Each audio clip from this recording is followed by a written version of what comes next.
ഇന്ന് നമ്മൾ ചർച്ച ചെയ്യുന്ന വിഷയം എന്ന് പറയുന്നത് കോടതി ഭാഷ എന്നാണ്. ഏറ്റവും സാധാരണക്കാരന് പോലും മാതൃഭാഷ അവകാശമായിട്ട് ലഭിക്കണമെങ്കിൽ അത് ഭരണഭാഷ കൂടി മാതൃഭാഷയായിരിക്കണം എന്നാണ്.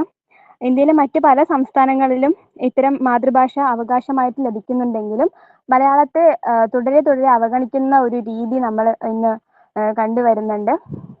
അപ്പോൾ കോടതി ഭാഷ മലയാളമാക്കുന്നതിന് വേണ്ടിയിട്ടും നമ്മളുടെ മലയാള ഐക്യവേദി ഒരുപാട് സമരങ്ങൾ രൂപീകരിച്ച് അന്ന് മുതൽ ഒരുപാട് സമരങ്ങൾ ചെയ്യുന്നുണ്ട്, നിരവധി നിവേദനങ്ങൾ കൊടുക്കുന്നുണ്ട്. ഇപ്പോഴും അതിന്റെ പ്രവർത്തനങ്ങൾ തുടർന്നും ഐക്യവേദി ഈ വിഷയത്തിൽ വളരെ ഗൗരവമായി തന്നെ ഇടപെട്ടുകൊണ്ടേയിരിക്കുന്നുണ്ട്. അപ്പോൾ ഇന്നത്തെ വെബിനാറിൽ നമ്മൾക്ക് വിഷയാവതരണം നടത്തുന്നത് നമ്മുടെ സ്വന്തം സുബൈർ ഇക്കയാണ്. അദ്ദേഹത്തെ നമുക്ക് പ്രത്യേകം പരിചയപ്പെടുത്തേണ്ട ആവശ്യമില്ല. മലയാള ഐക്യവേദിയുടെ അമരക്കാരനാണ് അദ്ദേഹം. മലയാള ഐക്യവേദിയുടെ സജീവ പ്രവർത്തകനാണ്. KS പരീക്ഷ മലയാളത്തിൽ എഴുതി മലയാളത്തിൽ അഭിമുഖം നേരിട്ടുകൊണ്ട് അദ്ദേഹം പാസ്സായ വ്യക്തിയാണ്. അദ്ദേഹത്തെ ഈ ഒരു വെബിനാറിലേക്ക് വിദ്യാർത്ഥി മലയാള വേദിയുടെ പേരിൽ സ്വാഗതം ചെയ്യുന്നു. അതോടൊപ്പം ഇന്ന് അധ്യക്ഷ സ്ഥാനം അലങ്കരിക്കുന്നത് നമ്മളുടെ മലയാള ഐക്യവേദിയുടെ പ്രവർത്തകനും വിദ്യാർത്ഥി മലയാള വേദിയുടെ സെക്രട്ടറി കൂടിയായിട്ടുള്ള ജിത്തുവേട്ടനാണ്. ജിത്തുവേട്ടനെ സ്വാഗതം ചെയ്യുന്നു. വിദ്യാർത്ഥി മലയാള വേദിയുടെ പ്രസിഡന്റ് ആയിട്ടുള്ള ശ്രുതി ചേച്ചി ഇവിടെയുണ്ട്. ചേച്ചിയെ സ്വാഗതം ചെയ്യുന്നു. മലയാള ഐക്യവേദിയുടെ സെക്രട്ടറി രൂപിമ ചേച്ചി, പിന്നെ ഇവിടെ കൂടിയിരിക്കുന്ന മാതൃഭാഷാ സ്നേഹികളായ എല്ലാ നല്ല വ്യക്തികളെയും ഈ ഒരു വെബിനാറിലേക്ക് എൻ്റെ പേരിലും വിദ്യാർത്ഥി മലയാള വേദിയുടെ പേരിലും സ്വാഗതം ചെയ്യുന്നു. അധ്യക്ഷ സ്ഥാനത്തേക്ക് ജിത്തുവേട്ടനെ ക്ഷണിക്കുന്നു. ഇനി കൂടുതലായിട്ട് അധ്യക്ഷൻ ഒന്നും പറയുന്നില്ല. ഈ വിഷയത്തിൽ സംസാരിക്കാൻ വേണ്ടി സുബൈർക്കെ ക്ഷണിക്കുന്നു.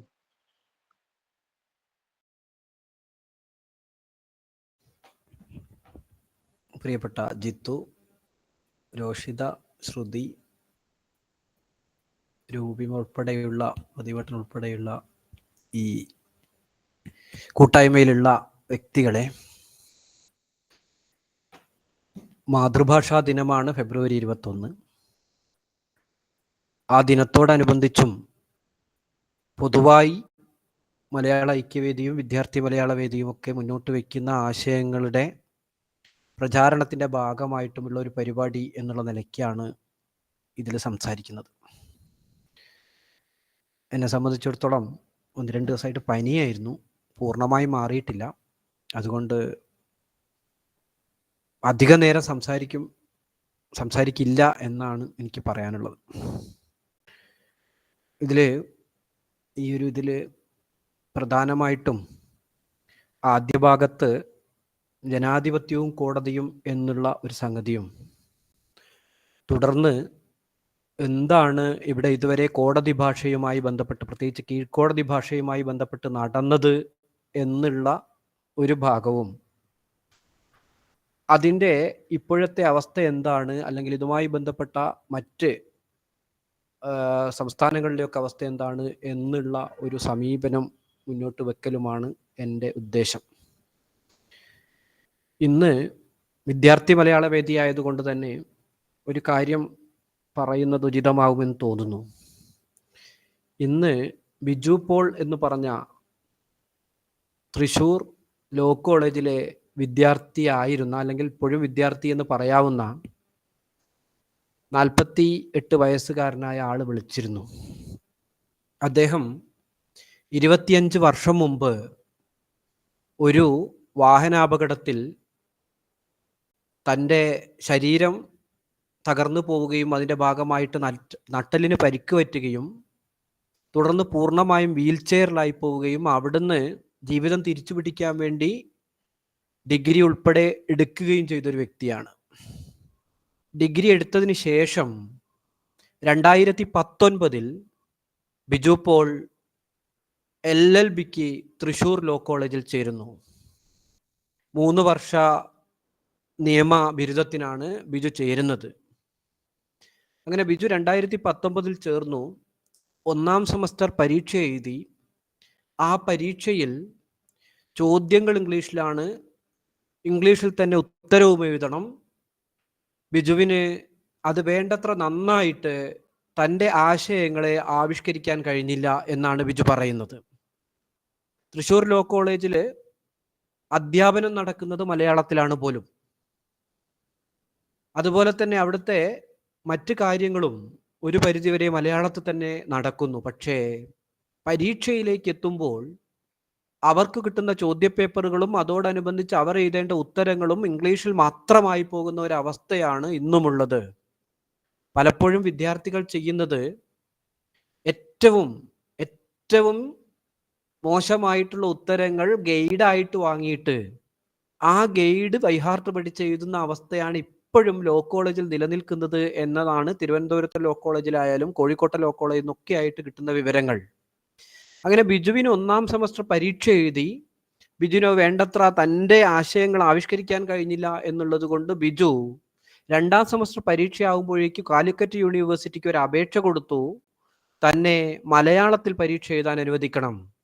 മറ്റ് ഡിഗ്രികൾക്കെല്ലാം മറ്റ് ബിരുദങ്ങൾക്കെല്ലാം മലയാളത്തിൽ കൂടി പരീക്ഷ എഴുതാം എന്നിരിക്കെ LLBക്കും അതിന് അനുവദിക്കണം എന്ന് പറഞ്ഞുകൊണ്ട് ബിജു ഒരു അപേക്ഷ കൊടുത്തു.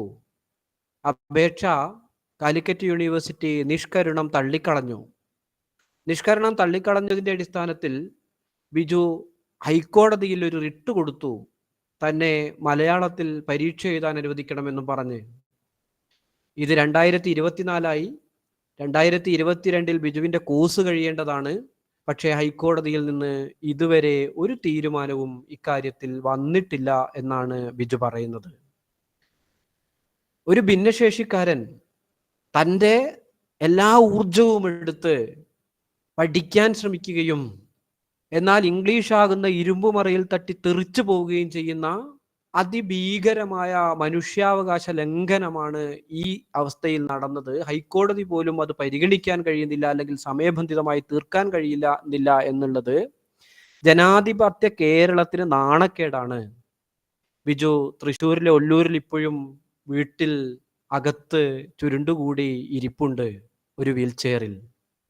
ഞാൻ പറഞ്ഞു വന്നത്, നമ്മളൊക്കെ എല്ലാ ദിവസവും മനുഷ്യാവകാശത്തിന് വേണ്ടി സംസാരിക്കുകയും മനുഷ്യാവകാശങ്ങൾ സംരക്ഷിക്കണമെന്ന് ആവശ്യപ്പെടുകയും മനുഷ്യാവകാശ പ്രശ്നങ്ങൾ ഉണ്ടാകുമ്പോൾ ഉടനടി പ്രസ്താവനകൾ ഇറക്കുകയും രാഷ്ട്രീയ പാർട്ടികൾ, പലപ്പോഴും പ്രതിപക്ഷ പാർട്ടികൾ അതിനെതിരെ സമരം നടത്തുകയും ഒക്കെ ചെയ്യുമ്പോഴാണ് ബിജുവിനെ പോലെ പഠിക്കണമെന്ന് ആഗ്രഹിച്ച് കോളേജിൽ ചേർന്ന് ഫീസ് കൊടുത്ത ഒരു വ്യക്തി യാതൊരു തത്വദീക്ഷയുമില്ലാതെ തൻ്റേതല്ലാത്ത കാരണത്താൽ ഒരു കാലത്ത് ഇവിടുത്തെ കോടതികളും അല്ലെങ്കിൽ ഇവിടുത്തെ നിയമവിദ്യാഭ്യാസവും കൊണ്ടുവന്നത് ബ്രിട്ടീഷുകാരാണ് എന്നുള്ള ഒറ്റ കാരണത്താൽ അവർ മുന്നോട്ട് വെച്ച ഭാഷയിൽ തട്ടി, ആ ഇരുമ്പുമറയിൽ തട്ടി, ആ കോൺക്രീറ്റ് മതിലിൽ തട്ടി വീണു പോകുന്നത് എന്നുള്ളതാണ് സങ്കടകരം. വലിയ സമരം നടക്കേണ്ട കാര്യമാണ്. പക്ഷേ നമ്മൾ ഉൾപ്പെടെ ഗൗരവമായി ഈ വിഷയം ശ്രദ്ധിക്കാൻ കഴിയുന്നില്ല എന്നുള്ളത് എന്തായിരിക്കും ജനാധിപത്യം എന്നുള്ള ചോദ്യത്തിന് ഉത്തരം ഇനിയും തേടേണ്ടിയിരിക്കുന്നു എന്നുള്ളതാണ് കാണിക്കുന്നത്. ഞാൻ പറഞ്ഞു വന്നത്, നീതി മുന്നോട്ട് വെക്കുന്ന ജനാധിപത്യത്തിന്റെ സംവിധാനമാണ് കോടതി എന്ന് പറയുന്നത്. ജനാധിപത്യം എന്ന് പറഞ്ഞാൽ ജനങ്ങളാൽ ജനങ്ങൾക്ക് വേണ്ടി ജനങ്ങളുടെ ഭരണം എന്നാണെങ്കിൽ അതിന് പ്രധാനമായും 3 ചക്രങ്ങളാണുള്ളത്. ഒരു ഓട്ടോറിക്ഷ പോലെയാണ് ജനാധിപത്യ ഭരണം.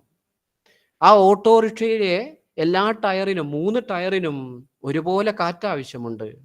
3 ടയറിനും ഒരുപോലെ ഗ്രിപ്പ് ആവശ്യമുണ്ട്. ആ ചക്രങ്ങൾ അതിദ്രുതഗതിയിൽ കൃത്യവും വ്യക്തവുമായി ജനങ്ങളെയും കൊണ്ട് ചലിച്ചാലേ അവിടെ ജനാധിപത്യം പുഷ്കലമാവുകയുള്ളൂ. അങ്ങനെ പുഷ്കലമാകുന്ന ജനാധിപത്യത്തിൽ നീതി എന്ന ഭാഗം നിർവഹിക്കേണ്ടത് പൂർണ്ണമായിട്ടും കോടതി എന്ന് പറയുന്ന സംവിധാനമാണ്. ആ കോടതികൾ, പ്രത്യേകിച്ച് 98% ജനങ്ങളും അല്ലെങ്കിൽ കോടതിയിൽ എത്തുന്ന 98% ജനങ്ങളും എത്തുന്ന കീഴ്ക്കോടതികളിൽ ഇപ്പോഴും നീതി എന്ന് പറയുന്നത് ഒരു തരത്തിൽ അന്യമായി നിൽക്കുന്നു എന്നാണ് കോടതി ഭാഷ ഇന്നും ഇംഗ്ലീഷായി തുടരുന്നതിൻ്റെ അതിസങ്കടകരമായ അവസ്ഥ നമുക്ക് കാണാൻ കഴിയുന്നത്. കോടതി ഭാഷ ഇന്ത്യയിൽ എല്ലായിടത്തും ഇങ്ങനെയല്ല.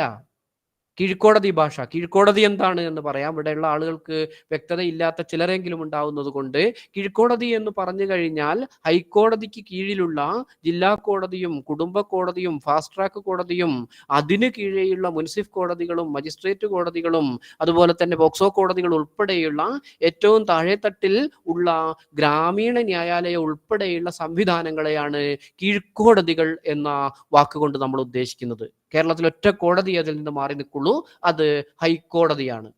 അപ്പൊ കീഴ്ക്കോടതികളിലെ കേരളത്തിലെ 563 കീഴ്ക്കോടതികളിലെ ഭാഷ ഇന്നും ഇംഗ്ലീഷ് ആണ് എന്നുള്ളത് നമ്മളൊക്കെ ലജ്ജിച്ച് തലതാഴ്ത്തേണ്ട അവസ്ഥയാണ്. ഇന്ത്യയിലെ എല്ലാ സംസ്ഥാനങ്ങളിലും അല്ലെങ്കിൽ ഏകദേശം എല്ലാ സംസ്ഥാനങ്ങളിലും അവരുടെ കീഴ്ക്കോടതി എല്ലാ കാലത്തും അവർ അവരവരുടെ ഭാഷയിൽ സൂക്ഷിച്ചിരുന്നു എന്നുള്ളതാണ്. അവരുടെ ഹൈക്കോടതി പോലും ഉത്തർപ്രദേശിലോ രാജസ്ഥാനിലോ ഗുജറാത്തിലോ ഒക്കെ അവരുടെ മഹാരാഷ്ട്രയിൽ ഉൾപ്പെടെ അവരുടെ ഹൈക്കോടതി പോലും അവരുടെ മാതൃഭാഷയിലാണ്. തമിഴ്നാട്ടിലും കർണാടകത്തിലും അവരുടെ കീഴ്ക്കോടതി ഭാഷ പൂർണ്ണമായും അവരുടെ ഭാഷയാണ്, മാതൃഭാഷയാണ്. പക്ഷേ അവരുടെ ഹൈക്കോടതി ഇംഗ്ലീഷിലായി തുടരുന്നു എന്നുള്ളത് വലിയ സമരങ്ങൾ നടക്കുകയും അതിൻ്റെ ഭാഗമായിട്ട് അവരുടെ ഗവർണർമാർ രാഷ്ട്രപതിക്ക് പ്രൊപ്പോസൽ അവിടുന്ന് കൃത്യമായി താല്പര്യപത്രം അയച്ച് കാത്തിരിക്കുകയും ചെയ്യുകയാണ്. ഹൈക്കോടതി ഉൾപ്പെടെ അവരവരുടെ മാതൃഭാഷയിലാക്കാൻ വേണ്ടി, കന്നഡയാക്കാൻ വേണ്ടി കർണാടകവും തമിഴാക്കാൻ വേണ്ടി തമിഴ്നാടും കാത്തിരിക്കുന്ന അവസ്ഥ. പക്ഷെ കേരളത്തിൽ പഞ്ചായത്ത് തലത്തിലുള്ള ഗ്രാമീണ കോടതികൾ പോലും 100% തന്നെ സംസാരിക്കുന്നത്, അവരുടെ ഉത്തരവുകൾ ഇറക്കുന്നത്, അവരുടെ ഡിഗ്രികൾ പുറത്തിറക്കുന്നത് ഇംഗ്ലീഷിലാണ് എന്നുള്ളത് അങ്ങേയറ്റത്തെ മനുഷ്യാവകാശ ലംഘനമാണ്, അങ്ങേയറ്റത്തെ ജനാധിപത്യ വിരുദ്ധമാണ് എന്നുള്ളത് നമുക്ക് കാണാൻ കഴിയും. അപ്പം ഈ കീഴ്ക്കോടതികളാകെ കേരളത്തിലെ 563 കീഴ്ക്കോടതികളും മലയാളത്തിലേക്ക് വരുമ്പോഴാണ് ഒരു സാധാരണക്കാരൻ അവൻ്റെ നീതി ഏറ്റവും ഗുണകരമായി ലഭിക്കുക എന്നുള്ളതാണ്. നമുക്ക് എല്ലാവർക്കും അറിയാവുന്നതുപോലെ ഏത് കേസുകളിലും ഇപ്പോഴും അത്തരം ഒരു മനോഭാവമാണ്. ഇത് എന്തോ പ്രതിസന്ധിയാണ് എന്നുള്ള മനോഭാവമാണ്. 2002 ഹൈക്കോടതിയിൽ സാമൂഹ്യനീതി വകുപ്പിനെ പ്രതിനിധീകരിച്ചുകൊണ്ട് ലീഗൽ സർവീസ് അതോറിറ്റിയുടെ അഡ്വൈസറി കമ്മിറ്റിക്ക് ഞാൻ പോയിരുന്നു. അന്ന് അവിടുത്തെ ഏറ്റവും പ്രധാനപ്പെട്ട ചർച്ച കോവിഡ് പശ്ചാത്തലത്തിൽ അല്ലെങ്കിൽ ഇനിയും അതുപോലുള്ള സാഹചര്യങ്ങൾ വരുമ്പോൾ ഓൺലൈനായിട്ട് അദാലത്തുകൾ നടത്താൻ, അദാലത്തുകൾ എന്ന് പറഞ്ഞാൽ കോടതികളോ അല്ലെങ്കിൽ നേരിട്ടോ ഒക്കെ വരുന്ന ചില കേസുകൾ മധ്യസ്ഥമാക്കി തീർത്ത് അതിന് ജുഡീഷ്യൽ രീതി കൊടുക്കുന്ന സംവിധാനമാണ് അദാലത്തുകൾ. ഒരു ജുഡീഷ്യൽ ഓഫീസറും അഥവാ ന്യായാധിപനും അതോടൊപ്പം തന്നെ 2 സാമൂഹ്യ പ്രവർത്തകരുമാണ്, തെരഞ്ഞെടുക്കപ്പെടുന്ന സാമൂഹ്യ പ്രവർത്തകരുമാണ് ആ അദാലത്തിൽ ഉണ്ടാവുക. എല്ലാ താലൂക്കിലും ഒരു അദാലത്ത് ഉണ്ടാവും, അദാലത്ത് സംവിധാനം ഉണ്ടാവും ലീഗൽ സർവീസ് അതോറിറ്റിയുടെ കീഴിൽ. ആ നിയമസേവന അതോറിറ്റിയുടെ കീഴിലുള്ള ഈ പറയുന്ന അദാലത്തുകൾ എങ്ങനെ നടത്തണം എന്നുള്ളത് അന്ന് അവിടെ ഒരു പ്രൊസീജിയർ ആ അഡ്വൈസറി ബോർഡിൽ കൊണ്ടുവന്നത് ഇംഗ്ലീഷിലായിരുന്നു എന്നല്ല, അന്ന് അവിടെ വെച്ച ആളുകൾക്കൊന്നും അത് ഇംഗ്ലീഷിലാവരുത് എന്നുള്ളൊരു ബോധ്യം പോലും ഉണ്ടായിരുന്നില്ല. പക്ഷേ അന്ന് വടകരയിലെ അഡ്വക്കേറ്റ് ടി.കെ. നാരായണൻ, അദ്ദേഹം അഡ്വൈസറി കമ്മിറ്റിയിൽ ഒരു മെമ്പറാണ്.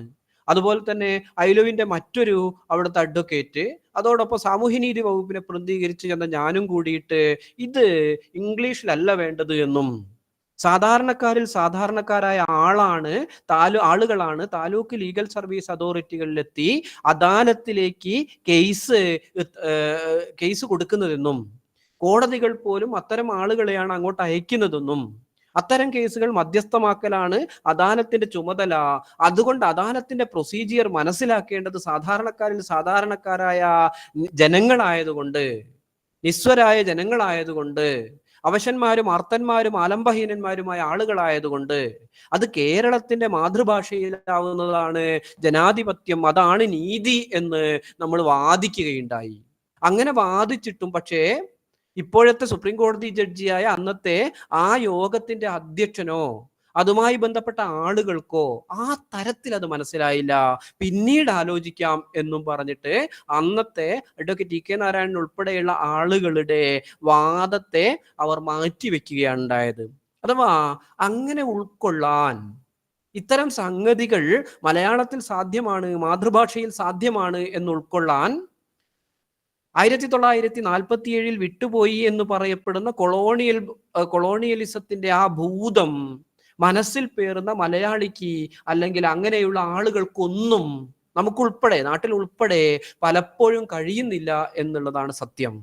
ആ സത്യത്തിന്റെ അനുരണനമാണ് അന്ന് ഹൈക്കോടതിയിലെ ആ മീറ്റിംഗിലും നമ്മൾ കണ്ടത്. അങ്ങനെ ആ കൊളോണിയൽ ധാര, ആ കൊളോണിയൽ ബോധം നമ്മുടെ ഉള്ളിലുണ്ടെങ്കിലും നമ്മുടെ കേരളത്തിൽ തന്നെ മലബാറിൽ കൊളോണിയൽ ഗവൺമെന്റ് മുന്നോട്ട് വെച്ച, കൊളോണിയൽ സർക്കാർ മുന്നോട്ട് വെച്ച കോടതികളിൽ, അത് തലശ്ശേരി കോടതിയാവട്ടെ, കോഴിക്കോട് കോടതിയാവട്ടെ, ചെർപ്പുളശ്ശേരി കോടതിയാവട്ടെ, അല്ലെങ്കിൽ അന്നത്തെ കൊളോണിയൽ ഗവൺമെന്റ് മുന്നോട്ട് വെച്ച കൊയിലാണ്ടിയിലോ പാലക്കാടോ ഒറ്റപ്പാലത്തോ ഉള്ള കോടതികളാവട്ടെ, കണ്ണൂരുള്ള കോടതികളാവട്ടെ, അവിടങ്ങളിൽ സ്വാതന്ത്ര്യം കിട്ടുന്ന കാലം വരെ കീഴ്ക്കോടതികൾ എന്നുള്ള നിലയ്ക്ക് അവര് മലയാളം തന്നെയാണ് ഉപയോഗിച്ചിരുന്നത് എന്നാണ് തെളിവുൾപ്പെടെ നമുക്ക് കാണാൻ കഴിയുന്നത്. മലബാറിൽ മാത്രമല്ല, അന്നത്തെ തിരുവിതാംകൂർ ആവട്ടെ, കൊച്ചി ആവട്ടെ, തിരുവിതാംകൂറിലെ പത്മനാഭപുരത്തോ മാവേലിക്കരയിലോ ആലുവയിലോ അല്ലെങ്കിൽ തിരുവനന്തപുരത്ത് തന്നെയോ വൈക്കത്തോ ഒക്കെയുള്ള കോടതികളിൽ പൂർണ്ണമായിട്ടും മലയാളം തന്നെയായിരുന്നു ഉപയോഗിച്ചിരുന്നത്. 1950 അന്ന് തിരുവിതാംകൂറിലെ ഏറ്റവും 50 ആകുമ്പോഴേക്ക് തിരുകൊച്ചി ആയിട്ടുണ്ടെങ്കിലും 50 മള്ളൂർ ഗോവിന്ദപിള്ള എന്ന് പറയുന്ന തിരുവിതാംകൂറിലെ ഏറ്റവും പ്രശസ്തനായ, വളരെയധികം പ്രശസ്തനായ മള്ളൂർ ഗോവിന്ദപിള്ള എന്ന് പറയുന്ന അഡ്വക്കേറ്റ് ആകാശവാണിയിൽ നടത്തിയ പ്രഭാഷണത്തിന്റെ എഴുത്തുരൂപം ഇപ്പോഴും ലഭ്യമാണ്. ആ എഴുത്തുരൂപത്തിൽ ആർക്കൈവ്സിലുണ്ട്. ആ എഴുത്തുരൂപത്തിൽ നമുക്ക് കാണാൻ കഴിയുന്നത് തിരുവിതാംകൂറിലെ പത്മനാഭപുരത്തോ മാവേലിക്കരയിലോ തിരുവനന്തപുരത്തോ ഒക്കെ ഉണ്ടായിരുന്ന ജഡ്ജിമാർക്ക് വലിയൊരു ശതമാനത്തിന് ഇംഗ്ലീഷ് ഒന്നും അറിയായിരുന്നില്ല. വലിയൊരു ശതമാനം വക്കീലന്മാർക്ക്, അഭിഭാഷകർക്കും അതുപോലെ തന്നെ ഇംഗ്ലീഷ് ഒന്നും അറിയുന്ന ആളുകളായിരുന്നില്ല. കൊച്ചിയിലും ഇക്കാര്യത്തിൽ വ്യത്യസ്തമായിരുന്നില്ല. കൊച്ചിയിലെ തൃപ്പൂണിത്തുറയിലോ തൃശ്ശൂരോ ഒക്കെയുള്ള കോടതികളിൽ ഉപയോഗിച്ചിരുന്നത് നാട്ടുഭാഷ എന്നുള്ള നിലയ്ക്ക് നമ്മുടെ മലയാളമായിരുന്നു. തിരുകൊച്ചി ആയതിനു ശേഷം തിരുകൊച്ചി ഹൈക്കോർട്ടിൽ ഉൾപ്പെടെ 1950 ഫെബ്രുവരി 28 ട്രാവൻകൂർ കൊച്ചിൻ, അന്നത്തെ തിരുകൊച്ചി അഡ്വക്കേറ്റ് ക്ലർക്ക് അസോസിയേഷൻ ഒരു പ്രമേയം പാസ്സാക്കുന്നുണ്ട്. കേരളം രൂപീകരിക്കപ്പെട്ടിട്ടില്ല. അങ്ങനെ ആ പ്രമേയത്തിൽ പറയുന്നു, ഹൈക്കോടതി ഉൾപ്പെടെ, തിരുകൊച്ചി ഹൈക്കോടതി ഉൾപ്പെടെ മലയാളത്തിലാവണം കാര്യങ്ങൾ. അതിനുവേണ്ടി അവർ പ്രമേയം പാസ്സാക്കുന്നു. ആ പ്രമേയം എം പി മേനോൻ എന്ന് പറയുന്ന അന്നത്തെ തിരുകൊച്ചിയുടെ മന്ത്രി അംഗീകരിക്കുകയും അതിന്റെ അടിസ്ഥാനത്തിൽ തിരുകൊച്ചിയിലെ നമ്മുടെ ഹൈക്കോടതിയിൽ, ഇപ്പോഴത്തെ ഹൈക്കോടതി തന്നെയാണത്, അന്നത്തെ തിരുകൊച്ചി ഹൈക്കോടതിയിൽ മലയാളത്തിലായിരിക്കണം കാര്യങ്ങൾ എന്ന് തീരുമാനമെടുക്കുകയും ചെയ്യുന്നു. അപ്പൊ സ്വാതന്ത്ര്യത്തിന് ശേഷം റിപ്പബ്ലിക് ആവുന്നു. റിപ്പബ്ലിക് ആയതിനു ശേഷവും നമ്മൾ മലയാളത്തിൽ തുടരുന്നു. പക്ഷെ 1956 നവംബർ 1 കേരളം രൂപീകരിക്കുകയും കേരളം രൂപീകരിച്ചതോടൊപ്പം തന്നെ ഹൈക്കോടതി രൂപീകരിക്കുകയും ചെയ്യുന്നതിന്റെ അടിസ്ഥാനത്തിൽ ഹൈക്കോടതി ഇംഗ്ലീഷിലേക്ക് പോകുന്നു. ഹൈക്കോടതി ഇംഗ്ലീഷിലേക്ക് പോകുന്നതോടുകൂടി തന്നെ കേരളത്തിലെ കീഴ്ക്കോടതികളും ഇന്നുള്ള 563 കോടതികളും, അന്ന് കോടതികളുടെ എണ്ണം കുറവായിരിക്കും, 100 200 ഒക്കെ ആയിരിക്കും, 563 കോടതികളും അതിനു പിന്നാലെ മുമ്പേ നടക്കുന്ന ഗോവിന്ദന്റെ പിമ്പേ നടക്കുന്ന ഗോവികളായിട്ട് അതിനു പിന്നാലെ മുഴുവൻ കീഴ്ക്കോടതികളും ഇംഗ്ലീഷിലേക്ക് അതിന്റെ ഉത്തരവുകളും ഡിഗ്രികളും ഒക്കെ മാറ്റുന്ന കാഴ്ചയാണ് കാണുന്നത്. ഇതിനെ മറികടക്കാൻ വേണ്ടി ഭരണഘടനയെ ഉദ്ധരിച്ചുകൊണ്ട് തന്നെ കുറെ കാര്യങ്ങൾ പറയുന്നുണ്ട്. നമ്മുടെ ഭരണഘടനയില് 343 മുതൽ 351 വരെയുള്ള ഭാഗത്ത് വളരെ കൃത്യമായിട്ട് ഇത് അക്കമിട്ട് നിരത്തുന്നുണ്ട്. എന്തായിരിക്കണം സ്റ്റേറ്റിന്റെ ഭാഷ, എന്തായിരിക്കണം രാജ്യത്തിന്റെ ഭാഷ എന്നുള്ളത് വളരെ കൃത്യമായിട്ട് അക്കമിട്ട് നിരത്തുന്നുണ്ട്. അതിൽ 348 സുപ്രീം കോടതിയിലെയും ഹൈക്കോടതിയിലെയും ഭാഷ എന്നുള്ളൊരു ഭാഗം മുന്നോട്ട് വെക്കുന്നത്. പ്രത്യേകം ശ്രദ്ധിക്കണം, കീഴ്ക്കോടതികളെ കുറിച്ച് പറയുന്നില്ല. അഥവാ സുപ്രീം കോടതിയിലെയും ഹൈക്കോടതിയിലെയും ഭാഷ മറ്റൊരു ഉത്തരവുണ്ടാകുന്നത് വരെ അല്ലെങ്കിൽ 15 വർഷത്തേക്ക് ഇംഗ്ലീഷ് ആയിരിക്കണം എന്ന് മാത്രമേ നമ്മുടെ ഭരണഘടന മുന്നോട്ട് വെക്കുന്നുള്ളൂ. അതിനർത്ഥം എന്താണ്? അതിനർത്ഥം മറ്റൊന്നുമല്ല, കീഴ്ക്കോടതിയുടെ ഭാഷ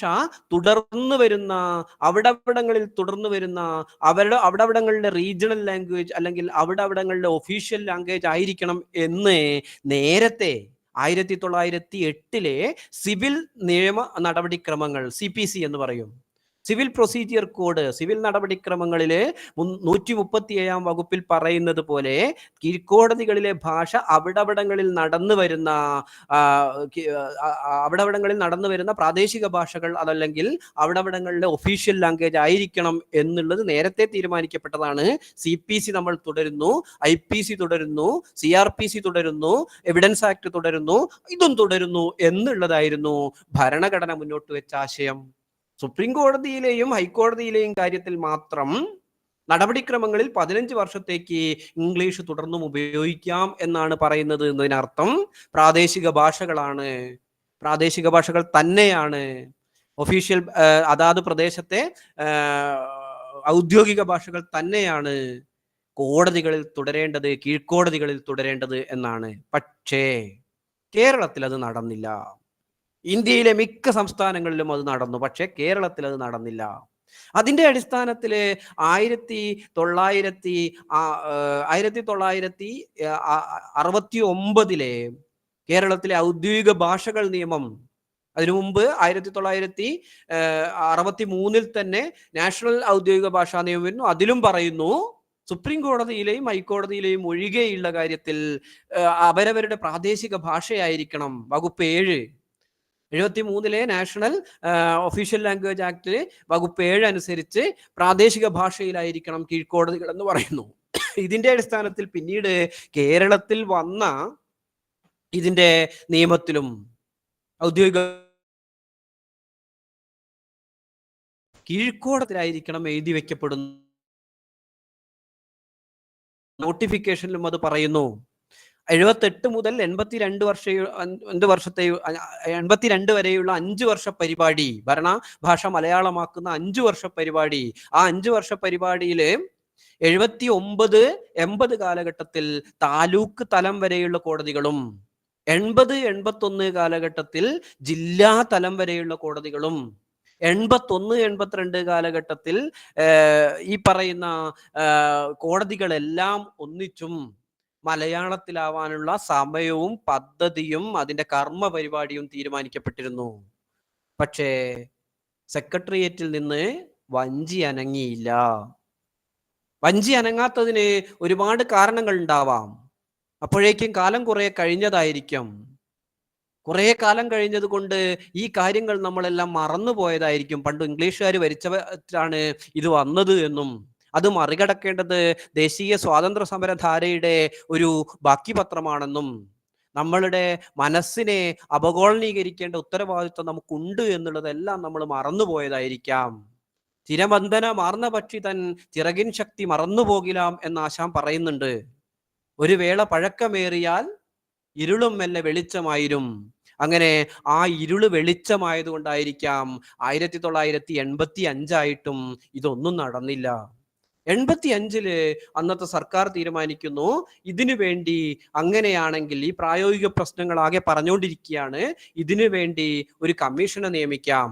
അങ്ങനെ ജസ്റ്റിസ് നരേന്ദ്രൻ അധ്യക്ഷനായിട്ട് ഒരു കമ്മീഷൻ നിയമിക്കപ്പെടുന്നു. കമ്മീഷൻ വളരെ വ്യക്തമായിട്ട് കേരളം മുഴുവൻ നടന്നു പഠിച്ച് കാസർഗോഡ് ഒഴികെയുള്ള മുഴുവൻ സ്ഥലങ്ങളിലും ഭരണഭാഷ മലയാളമായിരിക്കണം എന്നും വളരെ കൃത്യമായിട്ട് അവർ പറയുന്നുണ്ട്.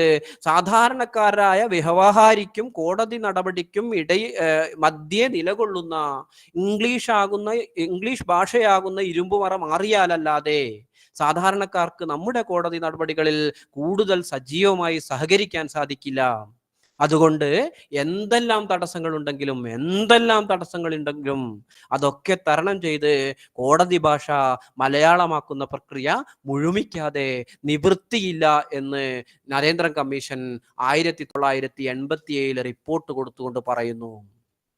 വെറുതെ അങ്ങ് പറയുന്നല്ല, അതെങ്ങനെ നടപ്പാക്കണം, എന്താണ് അതിന്റെ ആക്ഷൻ പ്ലാൻ, ഓരോന്നും ഇപ്പോഴത്തെ പ്രായോഗിക പ്രശ്നങ്ങൾ എങ്ങനെ പരിഹരിക്കാം, ഈ ചോദ്യങ്ങൾക്കെല്ലാം ഉള്ള ഉത്തരം 87 തന്നെ ജസ്റ്റിസ് നരേന്ദ്രന്റെ നേതൃത്വത്തിലുള്ള ആ കമ്മീഷൻ മുന്നോട്ട് വയ്ക്കുന്നുണ്ട്. 2010 അദ്ദേഹം മരിച്ചുപോയി. മരിച്ചുപോയി എന്ന് അപ്പോഴും ഇത് ചർച്ചയൊക്കെ ആയിട്ട് വരുന്നുണ്ട്. പക്ഷേ നമ്മൾ അപ്പോഴേക്കും അത് മറന്നുപോയിരുന്നു. പിന്നീട് നരേന്ദ്രൻ കമ്മീഷനെ തുടർന്ന് ഹൈക്കോടതി ഒരു ജഡ്ജസ് കമ്മിറ്റിയെ മുന്നോട്ട് വയ്ക്കുന്നു. നരേന്ദ്രൻ കമ്മീഷൻ മുന്നോട്ട് വെച്ച ആശയങ്ങൾ കാര്യങ്ങൾ നടപ്പാക്കാൻ വേണ്ടി പ്രായോഗിക നിർദ്ദേശങ്ങൾ കൊടുക്കാൻ എന്നാണ് അതിന് പറഞ്ഞ പേര്. കെ പി മേനോൻ എന്ന് പറയുന്ന ജസ്റ്റിസ് ആയിരുന്നു 3 അംഗ കമ്മിറ്റിയുടെ ചെയർപേഴ്സൺ. അദ്ദേഹം ഉൾപ്പെടെയുള്ള ആ കമ്മിറ്റി മുന്നോട്ട് വെച്ചത് നരേന്ദ്രൻ പറഞ്ഞതിൽ ഒരുപാട് പ്രശ്നങ്ങളുണ്ട്. വേണ്ടത്ര ടൈപ്പ് റൈറ്റിംഗ് മെഷീൻ ഇല്ല, LLB മലയാളത്തിലല്ല. നമ്മൾ LLB മലയാളത്തിലാവാത്തതിന് കാലിക്കറ്റ് യൂണിവേഴ്സിറ്റിയും ബാക്കിയുള്ളവരും പറയുന്നത് കോടതി ഭാഷ മലയാളത്തിലല്ല എന്നാണ്. കോടതി മലയാളത്തിലാവാത്തതിന് കോടതി പറയുന്നത് LLB മലയാളത്തിലല്ല എന്നാണ്. ഇത് മാവാണോ അണ്ടിയാണോ ആദ്യം ഉണ്ടായത്, കോഴിയാണോ മുട്ടയാണോ ആദ്യം ഉണ്ടാവേണ്ടത് എന്നുള്ള ചോദ്യം പോലെ പരസ്പരം ബന്ധിച്ച് നിൽക്കുകയാണ്.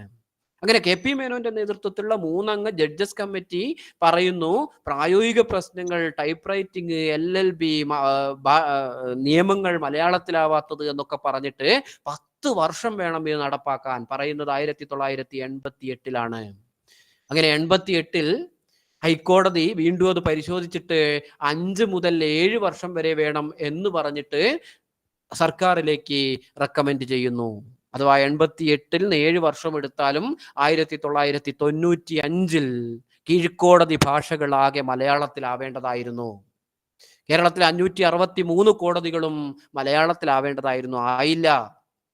അങ്ങനെ 2007 പിന്നീട് അതൊന്ന് പുറത്തു വരുന്നത്. 2007 ഒരു മന്ത്രിതല സമിതി ഇതിനു വേണ്ടി ഉണ്ടാക്കുന്നുണ്ട്. ആഭ്യന്തരമന്ത്രിയും നിയമമന്ത്രിയും മുഖ്യമന്ത്രിയും ചേർന്ന്. 2007 എന്ന് പറയുമ്പോൾ VS അച്യുതാനന്ദൻ സർക്കാരിന്റെ കാലമായത്. VS-ഉം കോടിയേരിയും മരിച്ചുപോയ നമ്മുടെ ബഹുമാനപ്പെട്ട അന്നത്തെ ആഭ്യന്തരമന്ത്രിയായിരുന്ന കോടിയേരിയും അതോടൊപ്പം തന്നെ അന്നത്തെ നിയമമന്ത്രി AK ബാലനുമായിരിക്കും. പക്ഷേ കമ്മിറ്റി വന്നു എന്നല്ലാതെ ഒന്നും നടന്നില്ല, ഇന്നും നടന്നില്ല എന്നുള്ളതാണ്.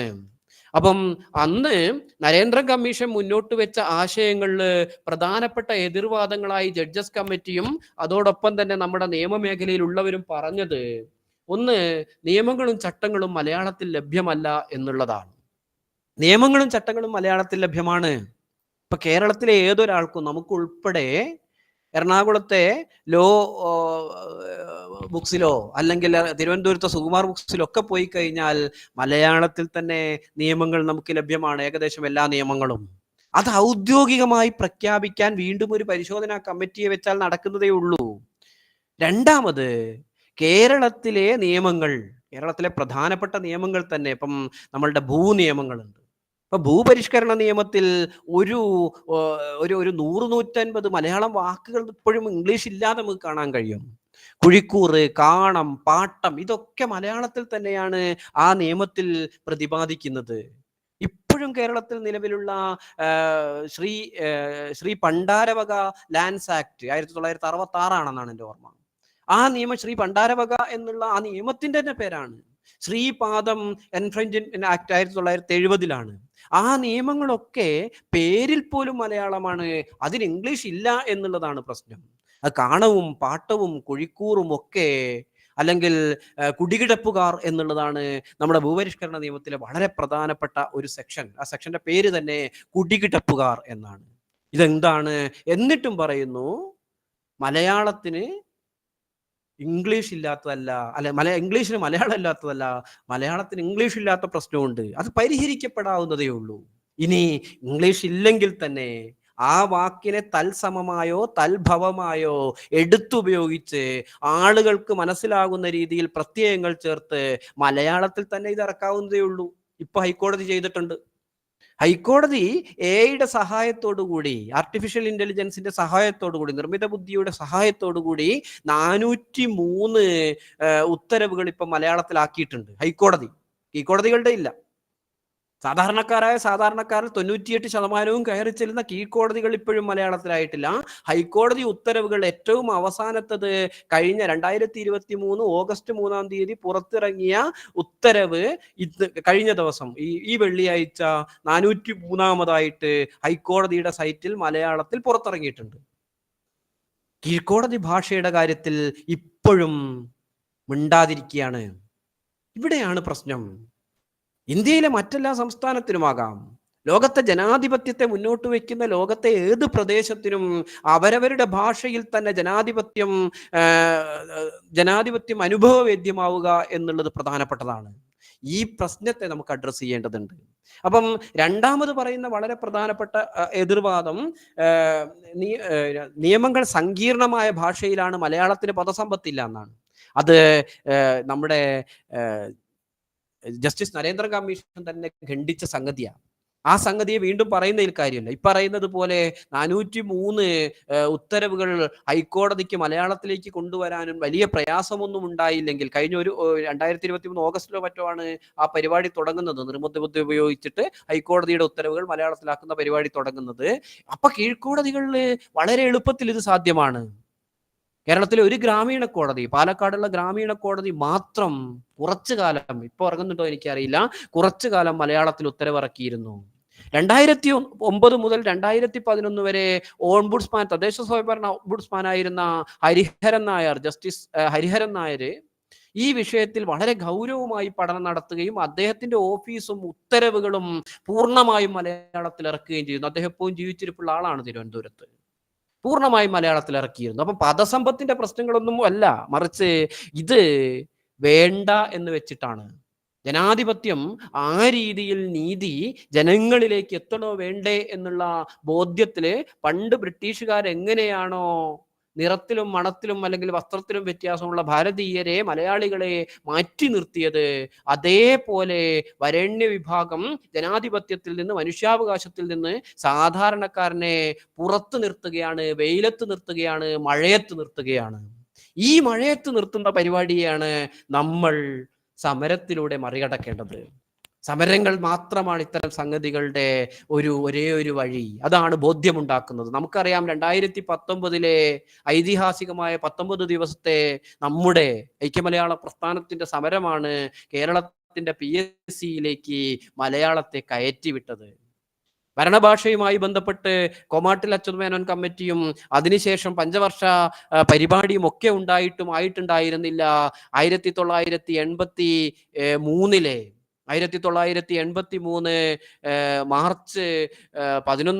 മാർച്ച് 3 തീയതി ഒരു കൂട്ടം ആളുകൾ നിയമസഭയിലേക്ക് ഇടിച്ചു കയറി നിയമസഭാ ഗാലറിയിൽ നിന്ന് ഭരണഭാഷ മലയാളമാക്കുക എന്ന് മുദ്രാവാക്യം വിളിച്ച് അവിടെ നിന്ന് ലഘുലേഖകൾ വലിച്ചെറിഞ്ഞ് അവരെ ഉടനടി പോലീസ് അറസ്റ്റ് ചെയ്ത് കേരളം മുഴുവൻ വലിയ സമരങ്ങളിലേക്ക് പോയി അവരെ 10 ദിവസം പൂജപ്പുര സെൻട്രൽ ജയിലിൽ അടച്ചു. ആ സമരവും അതോടൊപ്പം അന്ന് ലോനപ്പൻ നമ്പാടൻ ഏറ്റെടുത്ത ഭരണഭാഷ മലയാളമാക്കുക എന്നുള്ള പ്രചാരണ പരിപാടിയും പലയിടത്തും ബോർഡുകൾ ടാറടിച്ചുകൊണ്ടായിരുന്നു ലോനപ്പൻ നമ്പാടനെ ചെയ്തത് എന്ന് അദ്ദേഹത്തിന്റെ ആത്മകഥയിൽ പറയുന്നുണ്ട്. അത്തരം സമരങ്ങളാണ് ലോകത്തെ മാതൃഭാഷയിലേക്കും അല്ലെങ്കിൽ എല്ലാ ജനാധിപത്യ സംവിധാനങ്ങളിലേക്കും നയിച്ചത്. നമ്മുടെ മാതൃഭാഷാ ദിനം ഉൾപ്പെടെ അത് ഓർമ്മിപ്പിക്കുന്നതാണ്. 1952 ബംഗ്ലാദേശിലെ ധാക്കയിലെ ബംഗാളിക്ക് മേൽ ഉറുദു അടിച്ചേൽപ്പിക്കുന്ന പാകിസ്ഥാന്റെ, അന്ന് ഒറ്റ പാകിസ്ഥാനാണല്ലോ, പാകിസ്ഥാന്റെ രീതിക്കെതിരെ, ഖാജ നാസിമുദ്ദീന്റെ രീതിക്കെതിരെ അന്നത്തെ മെഡിക്കൽ വിദ്യാർത്ഥികൾ നടത്തിയ രൂക്ഷമായ സമരത്തിന്റെ അന്ന് രക്തസാക്ഷികളായ ആ മെഡിക്കൽ വിദ്യാർത്ഥികളുടെ ഓർമ്മയാണ് പിന്നീട് ലോക മാതൃഭാഷാ ദിനം 2000 UN അംഗീകരിക്കുന്ന അവസ്ഥയിലേക്ക് എത്തിയത്. പാകിസ്ഥാനും 2000 അതിനെ അംഗീകരിക്കുന്നുണ്ട്. അപ്പോഴേക്കും ബംഗ്ലാദേശ് വന്നു. അതൊക്കെ ചരിത്രം.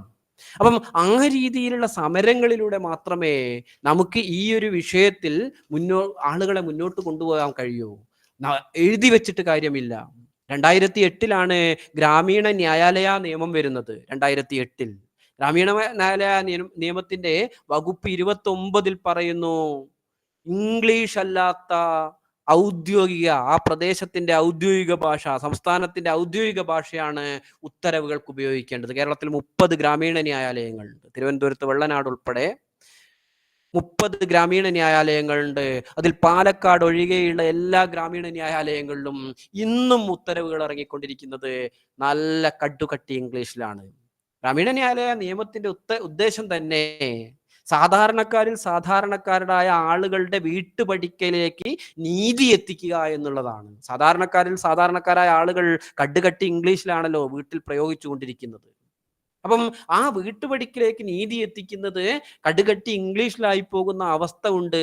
2008 നിയമം ഇന്ത്യൻ പാർലമെന്റ് പാസ്സാക്കുമ്പോൾ എഴുതി വെച്ചതാണ്. ആ എഴുതി വെച്ച നിയമത്തെ അട്ടിമറിക്കും വിധം കോടതികൾ തന്നെ, നീതി നടപ്പാക്കേണ്ട കോടതികൾ തന്നെ പെരുമാറുന്നു എന്നുള്ളതാണ് അതീവ സങ്കടകരമായ ഒരു അവസ്ഥ. ഇന്ത്യയിലെ ജസ്റ്റിസുമാർ, ഇപ്പോഴത്തെ ജസ്റ്റിസായ DV ചന്ദ്രചൂഡ് കുറച്ചു കാലം മുന്നേ ബാംഗ്ലൂരിൽ വെച്ച് വളരെ കൃത്യമായിട്ടൊരു നിരീക്ഷണം നടത്തുന്നുണ്ട്. ഇന്ത്യൻ ലോ സ്കൂളിൽ നിന്ന് എങ്ങനെയാണ് സാധാരണക്കാർ പുറത്തായി പോകുന്നത്. ലോ സ്കൂളിന്റെ പ്രവേശന പരീക്ഷ, ഇന്ത്യൻ ലോ സ്കൂളുകളുടെ പ്രവേശന പരീക്ഷ നടത്തുന്നത് ഇംഗ്ലീഷിൽ മാത്രമാണ്. അങ്ങനെ നടത്തുമ്പോൾ തന്നെ നഗര കേന്ദ്രിതമായ സവർണ കുലജാതരായ ഉന്നത ക്ലാസ്സിലുള്ള ഉയർന്ന വർഗത്തിലുള്ള ആളുകൾ മാത്രം അതിനകത്തേക്ക് കടന്നു വരുന്നു. പിന്നീട് സംവരണത്തിലൂടെ കുറച്ചുപേർ കടന്നു വന്നാലും അവർ ഈ പഠനകാലത്ത് ഇംഗ്ലീഷ് ആകുന്ന ഇരുമ്പ് മറയിൽ, ആ കോൺക്രീറ്റ് മറയിൽ തട്ടി മറിഞ്ഞു വീഴുന്നു. അവസാനം കോടതികളിലേക്ക് ലോ സ്കൂളുകൾ വഴി കടന്നു വരുന്ന ആളുകൾ സവർണ ഉന്നത കുലജാത അതോടൊപ്പം തന്നെ ഉയർന്ന വർഗങ്ങളായിട്ടുള്ള ആളുകൾ മാത്രമാകുന്നു. ഇത് DY ചന്ദ്രചൂഡ് എന്ന് പറയുന്ന ഇന്നത്തെ ഇന്ത്യയുടെ ചീഫ് ജസ്റ്റിസ് ബാംഗ്ലൂരിൽ വെച്ച് 2021 ഏപ്രിൽ പ്രസംഗിച്ചതാണ്. അന്ന് ചീഫ് ജസ്റ്റിസ് ആയിരുന്ന NV രമണയും അദ്ദേഹവും ഇതിനെ അനുകൂലിച്ചുകൊണ്ട് പിന്നീട് സംസാരിക്കുന്നുണ്ട്. അപ്പം വ്യക്തിപരമായ ആർക്കും ഇതിന് എതിർപ്പില്ല. ഇപ്പൊ കേരളം ഭരിക്കുന്ന ആളുകളോടോ ഹൈക്കോടതിയോടോ സുപ്രീം കോടതിയോടോ ഇന്ത്യയിലെ മറ്റേതെങ്കിലും അല്ലെങ്കിൽ യൂണിയൻ ഗവൺമെന്റിനോടോ ഈ ചോദ്യം ചോദിച്ചു കഴിഞ്ഞാൽ ഞങ്ങൾ ആരും ഇതിനെതിരല്ല എന്ന് തന്നെയാണ് പറയുക. വ്യക്തിപരമായ ആരും എതിരല്ല. പക്ഷേ പൊതുബോധത്തിൽ വലിയ മാറ്റം വരുത്താതെ, പൊതുബോധത്തിൽ ശക്തമായ മാറ്റം വരുത്താതെ നമുക്കിതിനെ മറികടക്കാൻ കഴിയില്ല. ഇന്ത്യയിലെ ഭാഷാടിസ്ഥാനത്തിലുള്ള സംസ്ഥാന രൂപീകരണത്തിന് വേണ്ടി JVP കമ്മിറ്റി, ഇന്ത്യയിൽ ഏറ്റവും മിടുക്കരായ ജവഹർലാൽ നെഹ്റുവിന്റെ നേതൃത്വത്തിൽ, പട്ടേലിന്റെ നേതൃത്വത്തിൽ, അപ്പം അവരുടെ നേതൃത്വത്തിലുള്ള ആദ്യത്തെ കമ്മിറ്റി ഭാഷാടിസ്ഥാനത്തിലുള്ള സംസ്ഥാനങ്ങൾ നമുക്ക് വേണ്ട എന്നായിരുന്നു പ്രഖ്യാപിച്ചത്. അന്ന് അതിനൊരുപാട് കാരണങ്ങളും ഉണ്ടാവും. മതത്തിന്റെ അടിസ്ഥാനത്തിൽ വലിയൊരു രാജ്യത്തെ 2ആയിട്ട് അല്ലെങ്കിൽ 3ആയിട്ട് മുറിച്ചിട്ട് അവിടെ നിന്നുള്ള വിഭജനം എന്ന് പറയുന്ന സംഗതിയുടെ ഭാഗമായിട്ട് ഒരു പ്രദേശത്തെ ജനങ്ങൾ ഒരു ഭാഗത്തേക്കും വേറൊരു പ്രദേശത്തെ ജനങ്ങൾ മറ്റു ഭാഗത്തേക്കും വന്ന് ആയിരക്കണക്കിന് ആളുകൾ, കുട്ടികളും സ്ത്രീകളും അല്ലെങ്കിൽ പ്രായമായവരും വഴിയിൽ കിടന്ന് മരിച്ച് അങ്ങനെയുള്ള ഒരവസ്ഥയിൽ ചിലപ്പോൾ ഇനിയും ഒരു പ്രശ്നമുണ്ടാക്കണ്ട എന്നുള്ളത് കൊണ്ടായിരിക്കാം JVP കമ്മിറ്റി അത്തരമൊരു നിലപാടെടുത്തിട്ടുണ്ടാകുക. പക്ഷേ JVP കമ്മിറ്റിയുടെ നിലപാട് കോൺഗ്രസിന്റെ നിലപാടിനെതിരായിരുന്നു. 1920 നാഗ്പൂർ സമ്മേളനത്തിൽ തന്നെ മാതൃഭാഷകളുടെ അടിസ്ഥാനത്തിൽ സംസ്ഥാനങ്ങൾ രൂപീകരിക്കണം എന്ന് കോൺഗ്രസ് മുന്നോട്ട് വെച്ച ആശയമുണ്ടായിരുന്നു. അതിന്റെ അടിസ്ഥാനത്തിൽ ഇന്ത്യയിലെമ്പാടും തന്നെ പ്രചാരണ പ്രവർത്തനങ്ങൾ കോൺഗ്രസ് നടത്തിയിരുന്നു. പക്ഷേ JVP കമ്മിറ്റി അംഗീകരിക്കാത്തത് കൊണ്ട് അത് നടന്നില്ല.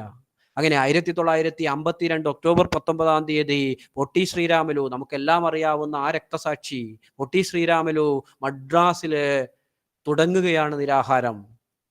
നമ്മളെല്ലാം അല്ലെങ്കിൽ അന്നത്തെ ആളുകളെല്ലാം നെഹ്റു ഉൾപ്പെടെ കരുതിയത് കുറച്ചു ദിവസം കഴിയുമ്പോൾ മാറിക്കോളും എന്നുള്ളതാണ്. പക്ഷേ മാറിയില്ല. തൻ്റെ സംസ്ഥാനത്തിന് വേണ്ടി, തെലുങ്ക് സംസ്ഥാനത്തിന് വേണ്ടി അല്ലെങ്കിൽ ഇന്ത്യയിലെ മൊത്തം ഭാഷകളുടെ അടിസ്ഥാനത്തിലുള്ള സംസ്ഥാനത്തിന് വേണ്ടി പൊട്ടി ശ്രീരാമലു ആരംഭിച്ച ആ സമരം 56 ദിവസം കഴിഞ്ഞ് ഡിസംബർ 15 അദ്ദേഹത്തിന്റെ മരണത്തോടു കൂടിയാണ് അവസാനിക്കുന്നത്. മരണത്തോടു കൂടി അവസാനിപ്പിച്ചപ്പോ അത് ഇന്ത്യയിൽ എല്ലാ ഭാഗത്തും വലിയ പ്രതിസന്ധികൾ സൃഷ്ടിച്ചു. വലിയ രീതിയിലുള്ള ബഹുജന പ്രക്ഷോഭത്തിലേക്ക് അത് നയിച്ചു. അങ്ങനെ നയിച്ചതിൻ്റെ അടിസ്ഥാനത്തിൽ 3ാമത്തെ ദിവസം ആന്ധ്രാപ്രദേശ് എന്ന് പറയുന്ന സംസ്ഥാനം രൂപീകരിക്കപ്പെട്ടു. ആന്ധ്രാപ്രദേശ് എന്നുള്ള സംസ്ഥാനം പിന്നീട് അടുത്ത കാലത്ത് 2ആയി എന്നൊക്കെ ഉള്ളത് പിന്നീട് ഇന്ത്യ ഇന്ന് നേരിടുന്ന ഒരു പ്രതിസന്ധിയുടെ മറ്റൊരു ഘട്ടമാണ്. അത് പിന്നെ അതല്ല വിഷയം. അപ്പം അതിന്റെ ഭാഗമായിട്ടാണ് 14 കേരളം ഉൾപ്പെടെയുള്ള 14 സംസ്ഥാനങ്ങൾ ഭാഷാടിസ്ഥാനത്തിൽ രൂപീകരിക്കാൻ ഫാസൽ അലി കമ്മീഷൻ, ഫാസൽ അലിയും MN ഖുസ്രുവും KM പണിക്കരും, മലയാളിയായ KN പണിക്കരും ഉൾപ്പെട്ട ആ കമ്മിറ്റി തീരുമാനിക്കുന്നത് പൊട്ടി ശ്രീരാമലിന്റെ രക്തസാക്ഷിത്വം അതിന്റെ ഭാഗമായിട്ട് ഇന്ത്യയിൽ ഉയർന്നു വന്ന ബഹുജന പ്രക്ഷോഭത്തിന്റെ ഭാഗമായിട്ടാണ്. അങ്ങനെ ബഹുജന പ്രക്ഷോഭത്തിന്റെ ഭാഗമായിട്ട് മാത്രമേ ഈ ഒരു സംഭവത്തെയും കേരളത്തിൽ നമുക്ക് മറികടക്കാൻ കഴിയൂ. അപ്പൊ സമരങ്ങളിലേക്ക് പോവുക എന്നുള്ളത് തന്നെയാണ് ഒരു വഴി. എന്തുണ്ട് വേറെ? നമുക്ക് പൊരുതുക എന്നതല്ലാതെ എന്നുള്ളതാണ് ഇവിടെ പറയാനുള്ളത്. ലോകത്തെല്ലായിടത്തും ഇത് തന്നെയാണ്. 1650 ഇംഗ്ലണ്ടിൽ ഇംഗ്ലീഷിലായിരിക്കണം കോടതിയും ഭരണവും എന്ന് പ്രഖ്യാപിച്ചതാണ് 1650. പക്ഷേ 1730 അത് നടന്നില്ല. അവസാനം ജോർജ് രണ്ടാമനാണ് ഇനി ഇംഗ്ലണ്ടിലെ കോടതിയിൽ ആരെങ്കിലും ഫ്രഞ്ചിൽ, അവിടെ ഫ്രഞ്ച് ആയിരുന്നു ആധിപത്യം, ഇവിടുത്തെ ഇംഗ്ലീഷ് പോലെ അവിടെ ഫ്രഞ്ച് ആയിരുന്നു ആധിപത്യം, ആ ഫ്രഞ്ചിൽ ഉത്തരവിടുകയാണെങ്കിൽ ഒരു വാക്കിന് 50 പവൻ പിഴ എന്ന് പ്രഖ്യാപിച്ചതിന്റെ അടിസ്ഥാനത്തിലാണ് ജോർജ് രണ്ടാമന്റെ ആ പ്രഖ്യാപനത്തോടു കൂടിയാണ് 1731 ആ പ്രഖ്യാപനത്തോടു കൂടിയാണ് ഫ്രഞ്ചിനെ മറികടന്ന് ഇംഗ്ലണ്ട് ഇംഗ്ലീഷിലേക്ക് അവരുടെ കോടതിയെ കൊണ്ടുവന്നത്, അവർ ജനാധിപത്യത്തെ പുൽകിയത്. അതുപോലെ കേരളത്തിലും അത് സാധ്യമാണ്. കേരളത്തിലെ നിസ്വരിൽ നിസ്വരായ മനുഷ്യർ 2011 ഞാൻ കണ്ണൂർ ജയിലിൽ പോയി ചോദിച്ച ചോദ്യം ഇവിടെ പലർക്കും അറിയുണ്ടാവും. ആ ചോദ്യം അന്ന് അവിടുത്തെ പാവപ്പെട്ട തടവുപുള്ളികളും മനുഷ്യരാണ്, പല സാഹചര്യങ്ങൾ കൊണ്ട് അവർ ജയിലിലെത്തിയതാണ്. അവരോട് നമ്മൾ ചോദിച്ചിരുന്നു, നിങ്ങൾക്ക് എത്ര പേർക്ക് നിങ്ങളെ ഇങ്ങോട്ട് അയച്ച കോടതി വിധി സ്വന്തമായി വായിച്ചു മനസ്സിലാക്കാൻ കഴിഞ്ഞിട്ടുണ്ട് എന്ന്. അതുവരെ വളരെ സജീവമായി നിന്ന അവരെല്ലാവരും മ്ലാനമുഖത്തോടെ താഴോട്ട് നോക്കിയിരിക്കുന്ന കാഴ്ചയാണ് കണ്ടത്. ഒരാൾ പോലും കൈപൊക്കാൻ പറഞ്ഞിട്ട് കൈപൊക്കിയില്ല. സ്വന്തം വിധി, സ്വന്തം കാര്യത്തിലുണ്ടായ കോടതി വിധി എന്താണ് എന്നറിയാൻ ഒരു മനുഷ്യന് കഴിയുന്നില്ലെങ്കിൽ പിന്നെ എങ്ങനെയാണ് ജനാധിപത്യം ഒരു നാട്ടിൽ മുന്നോട്ട് പോവുക എന്നുള്ളതാണ് ചോദ്യം. അതുകൊണ്ട് കീഴ്ക്കോടതികൾ, കേരളത്തിലെ 563 കീഴ്ക്കോടതികളും, ഹൈക്കോടതിയുടെ കാര്യം ഇപ്പം നമ്മൾ പറയുന്നില്ല, കീഴ്ക്കോടതികളും മലയാളത്തിലാവുന്നത് വരെയുള്ള സമരമാണ് നമുക്ക് മുന്നിലുള്ളത്. എല്ലാവർക്കും ഞാനിവിടെ നിർത്തുന്നു. ഇനി ചർച്ചയ്ക്ക് വേണ്ടി തൽക്കാലം നിർത്തുന്നു. വീണ്ടും വേണമെങ്കിൽ ഞാൻ സംസാരിക്കാം. എന്തായാലും ഏറ്റവും കുറഞ്ഞ വാക്കുകളിൽ ആണ് പറഞ്ഞത്. നിങ്ങൾക്ക് കാര്യം മനസ്സിലായിട്ടുണ്ടാവുമെന്ന് കരുതുന്നു. നിങ്ങൾ ചർച്ചയിൽ പങ്കെടുക്കും എന്നുള്ള പ്രതീക്ഷയോടെ ഞാനിവിടെ ഇരിക്കുന്നു. സന്തോഷം, സ്നേഹം. ജിത്തു. സന്തോഷം സുബേർക്ക. പനിയായിട്ടും ഇത്രയും ഊർജത്തോടെ ഈ വിഷയം സംസാരിച്ചതിലുള്ള സന്തോഷം ഇവിടെ രേഖപ്പെടുത്തുകയാണ്. കോടതി ഭാഷയുമായി ബന്ധപ്പെട്ട് അതിന്റെ ചരിത്രം, അതിന്റെ വർത്തമാനം, അങ്ങനെ നിരവധിയായ കാര്യങ്ങൾ സുബേർക്ക് ഇവിടെ പറഞ്ഞു കഴിഞ്ഞു. നമ്മുടെ കോടതികൾ സാധാരണക്കാർക്ക് അന്യമാണ് എന്ന് ഇത് കേട്ട എല്ലാവർക്കും തിരിച്ചറിയാൻ സാധിച്ചു എന്ന് വിചാരിക്കുന്നത്. ഈ സന്ദർഭത്തിൽ ഒന്ന് രണ്ട് കാര്യം മാത്രം സൂചിപ്പിക്കാം. ഇപ്പൊ അടുത്ത് ഒരു ഓൺലൈനിൽ ഒരു ജഡ്ജിയുടെ ഒരു കുറിപ്പ് വായിച്ചു. അതിൽ അദ്ദേഹം പറഞ്ഞത് നിസ്വരായ മനുഷ്യർക്ക് അന്യമാണ് നമ്മുടെ കോടതികൾ ഇപ്പോഴും പറഞ്ഞു. ഉത്തരേന്ത്യയിലെ ഏതോ കോടതിയിലെ ജഡ്ജിയാണ്. അദ്ദേഹം അതിൽ കുറെ പോയിന്റുകൾ ഇങ്ങനെ പറയുന്നുണ്ട്. പക്ഷെ അതിൽ ഭാഷയെ പരാമർശിച്ചായിട്ട് കണ്ടില്ല. ഭാഷ അന്യമാകുമ്പോൾ തന്നെ അന്യമാകുന്നേക്കാൾ എത്രത്തോളം അധികമായിട്ടായിരിക്കും മറ്റ് വിഷയങ്ങൾ അവർക്ക് ഒരു കാരണമായി തീരാന്ന് അറിയില്ല. അപ്പൊ ഭാഷയെ മാറ്റി നിർത്തി അദ്ദേഹം ചർച്ച ചെയ്യുന്ന കണ്ടപ്പം ഒരു കൗതുകം തോന്നി. മറ്റൊരു കാര്യം, ഞാൻ ലീഗൽ സർവീസ് അതോറിറ്റിയുടെ ഭാഗമായിട്ട് മലപ്പുറത്ത് താനൂർ തീരദേശ മേഖലയിൽ അവിടുത്തെ മനുഷ്യര് അവർക്കിടയിലുള്ള പ്രശ്നങ്ങൾ അവരെന്നെ തീർക്കുകയാണ് എന്നുള്ള ഒരു സന്ദർഭമൊക്കെ ഉണ്ടായിരുന്നു. അപ്പൊ ആ സന്ദർഭത്തിൽ ഞങ്ങൾ കോളേജ് വിദ്യാർത്ഥികളോട് പറഞ്ഞു അവരൊന്ന് ബോധവൽക്കരിക്കാൻ വേണ്ടി അവിടങ്ങളിലൊക്കെ പോകണമെന്ന്. അന്ന് അങ്ങനെ പോയ ഒരാളാണ്. അപ്പൊ നമ്മൾക്ക് ഇന്നിപ്പോ നമ്മൾ ചിന്തിക്കുമ്പോൾ അവർക്ക് അവരുടെ ഭാഷയിൽ അന്യമായ ഒരിടത്തേക്ക് അവരെങ്ങനെയാണ് എത്തുക? എനിക്ക് നീതി വേണം, എനിക്ക് നീതി ലഭിക്കണം എന്ന് പറഞ്ഞുകൊണ്ട് അവരെങ്ങനെ എത്തും? അവരെയാണ് നമ്മൾ ഈ ഇത്തരം സന്ദർഭങ്ങളിൽ ബോധവൽക്കരിക്കാൻ പോകുന്നത്. അത്തരം കാര്യങ്ങളൊക്കെ പ്രഭാഷണയുടെ ഇടയിൽ മനസ്സിലൂടെ കടന്നുപോയി. കൂടുതലൊന്നും പറയുന്നില്ല. ഇനി നമുക്ക് വേണ്ടത് എങ്ങനെയാണ് ഈ വിഷയത്തിൽ നമുക്ക് നീതി അതായത് ജനാധിപത്യം നമ്മുടെ കോടതികളിലേക്ക് എങ്ങനെ തിരികെ കൊണ്ടുവരാം, അതിന് നമുക്ക് എന്ത് ചെയ്യാൻ സാധിക്കും എന്നുള്ള കാര്യത്തിലാണ് ഈ ചർച്ചകളൊക്കെ വരേണ്ടത്. മലയാള ഐക്യവേദിയുടെയും വിദ്യാർത്ഥി മലയാള വേദിയുടെയും സജീവ പ്രവർത്തകരും അതുപോലെ തന്നെ നിയമ മേഖലയുമായി ബന്ധപ്പെട്ടുള്ള ചിലരെങ്കിലും ഈ ഇതിൽ പങ്കെടുക്കുന്നുണ്ടാവുമെന്ന് വിചാരിക്കുന്നത്. വിജു പോളിന്റെ ഒക്കെ കാര്യം ഇവിടെ സൂചിപ്പിക്കുകയുണ്ടായി. വിജു പോളിന് നമ്മുടെ സർവകലാശാല ഇപ്പൊ അടുത്ത് കൊടുത്തൊരു നിവേദനത്തിന് കൊടുത്തൊരു മറുപടി, നമ്മൾ തുടർന്ന് പോകുന്ന സമ്പ്രദായങ്ങൾ മാറ്റാൻ പ്രയാസമാണെന്നുള്ള തരത്തിലുള്ള മുട്ടുന്യായങ്ങളാണ് അതിൽ നൽകിയതെന്നാണ് മനസ്സിലാക്കുന്നത്. നമ്മുടെ അവരുടെ നിയമപഠനം നടക്കുന്ന കോളേജുകൾ അവർ പഠിക്കുന്ന മലയാളത്തിലാണ്, പക്ഷെ അവർക്ക് മലയാളത്തിൽ പരീക്ഷ എഴുതാൻ പറ്റില്ല എന്നുള്ള സാഹചര്യം. ഇതൊക്കെ നമ്മുടെ മുന്നിൽ നിൽക്കുന്നുണ്ട്. അപ്പൊ അത്തരം വിഷയങ്ങളൊക്കെ ബന്ധപ്പെട്ടുള്ള സജീവമായ ചർച്ച ഉണ്ടാണെന്ന് വിചാരിക്കുന്നു. കുറഞ്ഞ സമയത്ത് എല്ലാവരും ഇടപെടണമെന്ന് പറയുകയാണ്. ക്ഷണിക്കുന്നു എല്ലാവരെയും ചർച്ചയിലേക്ക്.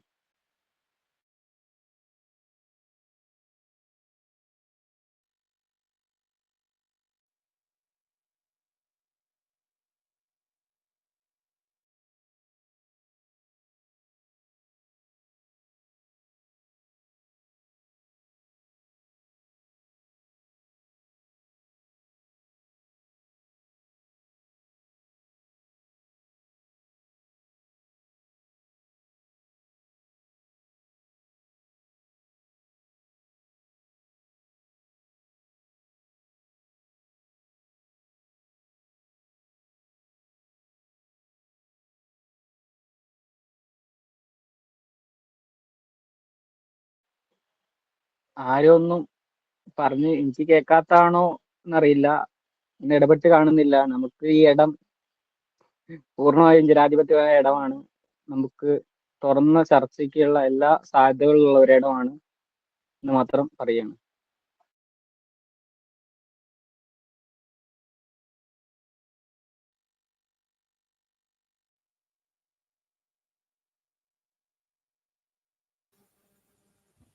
അധ്യക്ഷൻ എന്നുള്ള എനിക്ക് ആരെങ്കിലും വിളിക്ക്.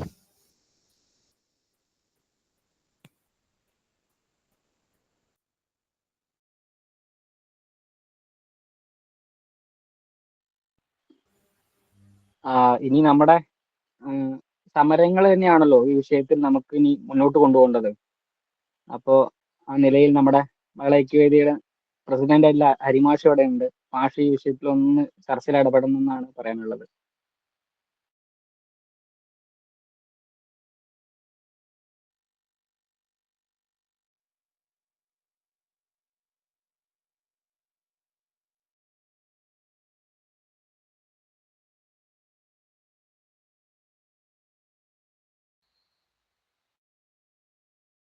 ജിത്തുവേട്ടാ കേക്കാവോ?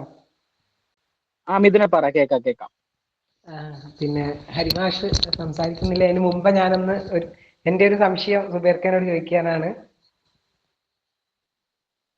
പറയൂ മിഥുൻ. ഓക്കെ സുബേർഖ, എന്തായാലും മനോഹരമായിട്ടുള്ള അവതരണം ആയിരുന്നു. നമ്മള് കേൾക്കേണ്ടതും ഇതുവരെ കേട്ടുകൊണ്ടിരുന്നതുമായിട്ടുള്ള കാര്യങ്ങളൊക്കെ തന്നെ മാതൃഭാഷയായിട്ട് ബന്ധപ്പെട്ട അല്ലെങ്കിൽ മലയാള ഐക്യവേദി ഇതുവരെ നടത്തിയിട്ടുള്ള നമ്മുടെ പ്രക്ഷോഭങ്ങളിലും സമരങ്ങളിലും ഒക്കെ ഭാഗമായിട്ട് ഉള്ള ആൾക്കാർക്ക് ബോധ്യമാവുന്ന രീതിയിലാണ്, അല്ലെങ്കിൽ ഇനി പുതിയതായിട്ട് വന്ന ആൾക്കാർക്കും കോടതി ഭാഷ മലയാളം ആക്കുന്നതിന് എന്തിനാണ് അങ്ങനെ ഒരു കാര്യം, അല്ലെങ്കിൽ ഇംഗ്ലീഷിലാവുമ്പോൾ അല്ലേ അതിന്റെ രീതിയിൽ നടക്കുള്ളൂ എന്നൊക്കെയുള്ള ചിന്തകളുള്ള ആൾക്കാർ ഇപ്പോഴും ഉണ്ടാവാം. പലപ്പോഴായിട്ടും ഈ ഒരു അവതരണം ഉണ്ടെന്ന് കുറെ ഗ്രൂപ്പുകളിലേക്ക് അയച്ച സമയത്തും എനിക്ക് ഉണ്ടായിട്ടുള്ള അത്തരത്തിലുള്ള സംശയം കുറെ ആൾക്കാർ സംശയം ചോദിച്ചതായിട്ടും കണ്ടിട്ടുണ്ട്. എൻ്റെ ഒരു സംശയം ഈ ഒരു ഭാഗമായിട്ട് ഈ അടുത്ത് പട്നയില് ഒരു കോടതിയില് അവിടെ ചീഫ് ജസ്റ്റിസ് ആണോ അതിന്റെ ആളാണോ എന്ന് അറിയില്ല. അപ്പം അവർക്ക് വാദം പറഞ്ഞത് വക്കീൽ വന്ന് വാദം പറഞ്ഞത് ഹിന്ദിയിലാണ്, ഹിന്ദി ഭാഷയിലാണ്. അപ്പോ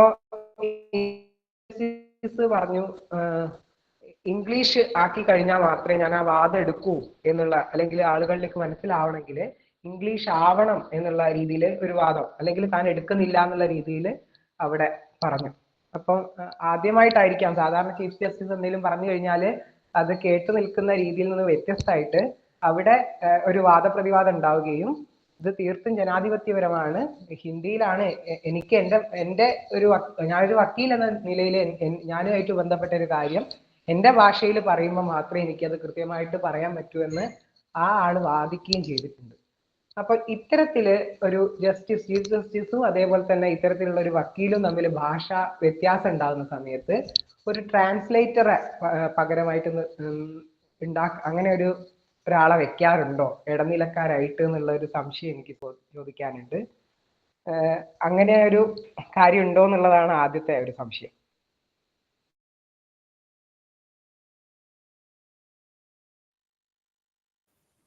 ഇതില് മിഥുൻ ഇതിന്റെ കേസ് എനിക്കറിയില്ല. പക്ഷേ പിന്നെ അങ്ങനെ കോടതിക്ക് തീരുമാനിക്കാം വേണമെങ്കിൽ വെക്കാൻ. പ്രത്യേകിച്ച് പട്ന, ബീഹാർ, ഉത്തർപ്രദേശ്, ഉത്തർപ്രദേശ്, മധ്യപ്രദേശ്, രാജസ്ഥാൻ ഈ സംസ്ഥാനങ്ങളിലെല്ലാം ഇപ്പം നമ്മളൊക്കെ ഡൽഹിയിലോ അവിടെയൊക്കെ മീറ്റിങ്ങിനൊക്കെ പോകുമ്പോൾ കാണുന്നൊരു സംഗതി, അവർക്ക് പൊതുവേ ഇംഗ്ലീഷ് വലിയ പിടുത്തമല്ല പറഞ്ഞാൽ മോശമായിട്ടല്ല, അവർക്ക് അവരുടെ ഭാഷയിൽ നല്ല ധാരണയുണ്ട്. അപ്പോൾ അതുകൊണ്ട് തന്നെ അവിടുത്തെ വക്കീലന്മാർ, അവിടുത്തെ LLB സംവിധാനമൊക്കെ ഒരു പരിധി വരെ അവരവരുടെ ഭാഷയിലാണ് കാര്യങ്ങൾ കൈകാര്യം ചെയ്യുന്നത്. അതാണ് ശരിയും.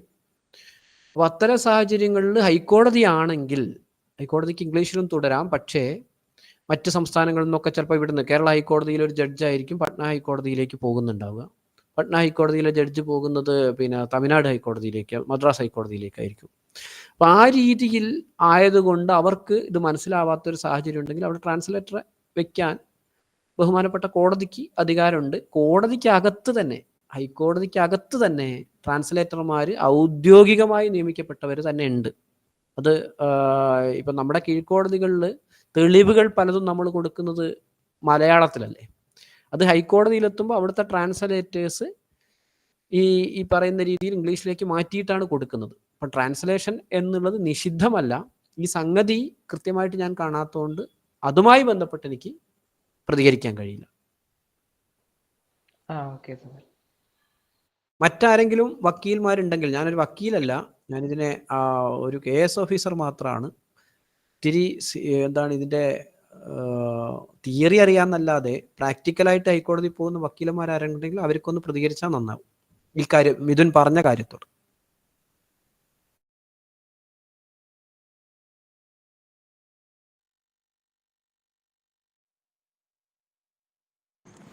ഹലോ സുബേർ സാറേ,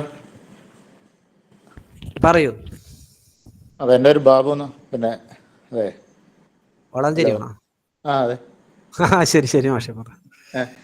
ഈ ഇന്ത്യ ടുഡേയുടെ ഒരു കോൺക്ലേവിലെ ചീഫ് ജസ്റ്റിസ് ഓഫ് ഇന്ത്യ അത് അടുത്തൊരു നിരീക്ഷണം നടത്തിയിരുന്നു.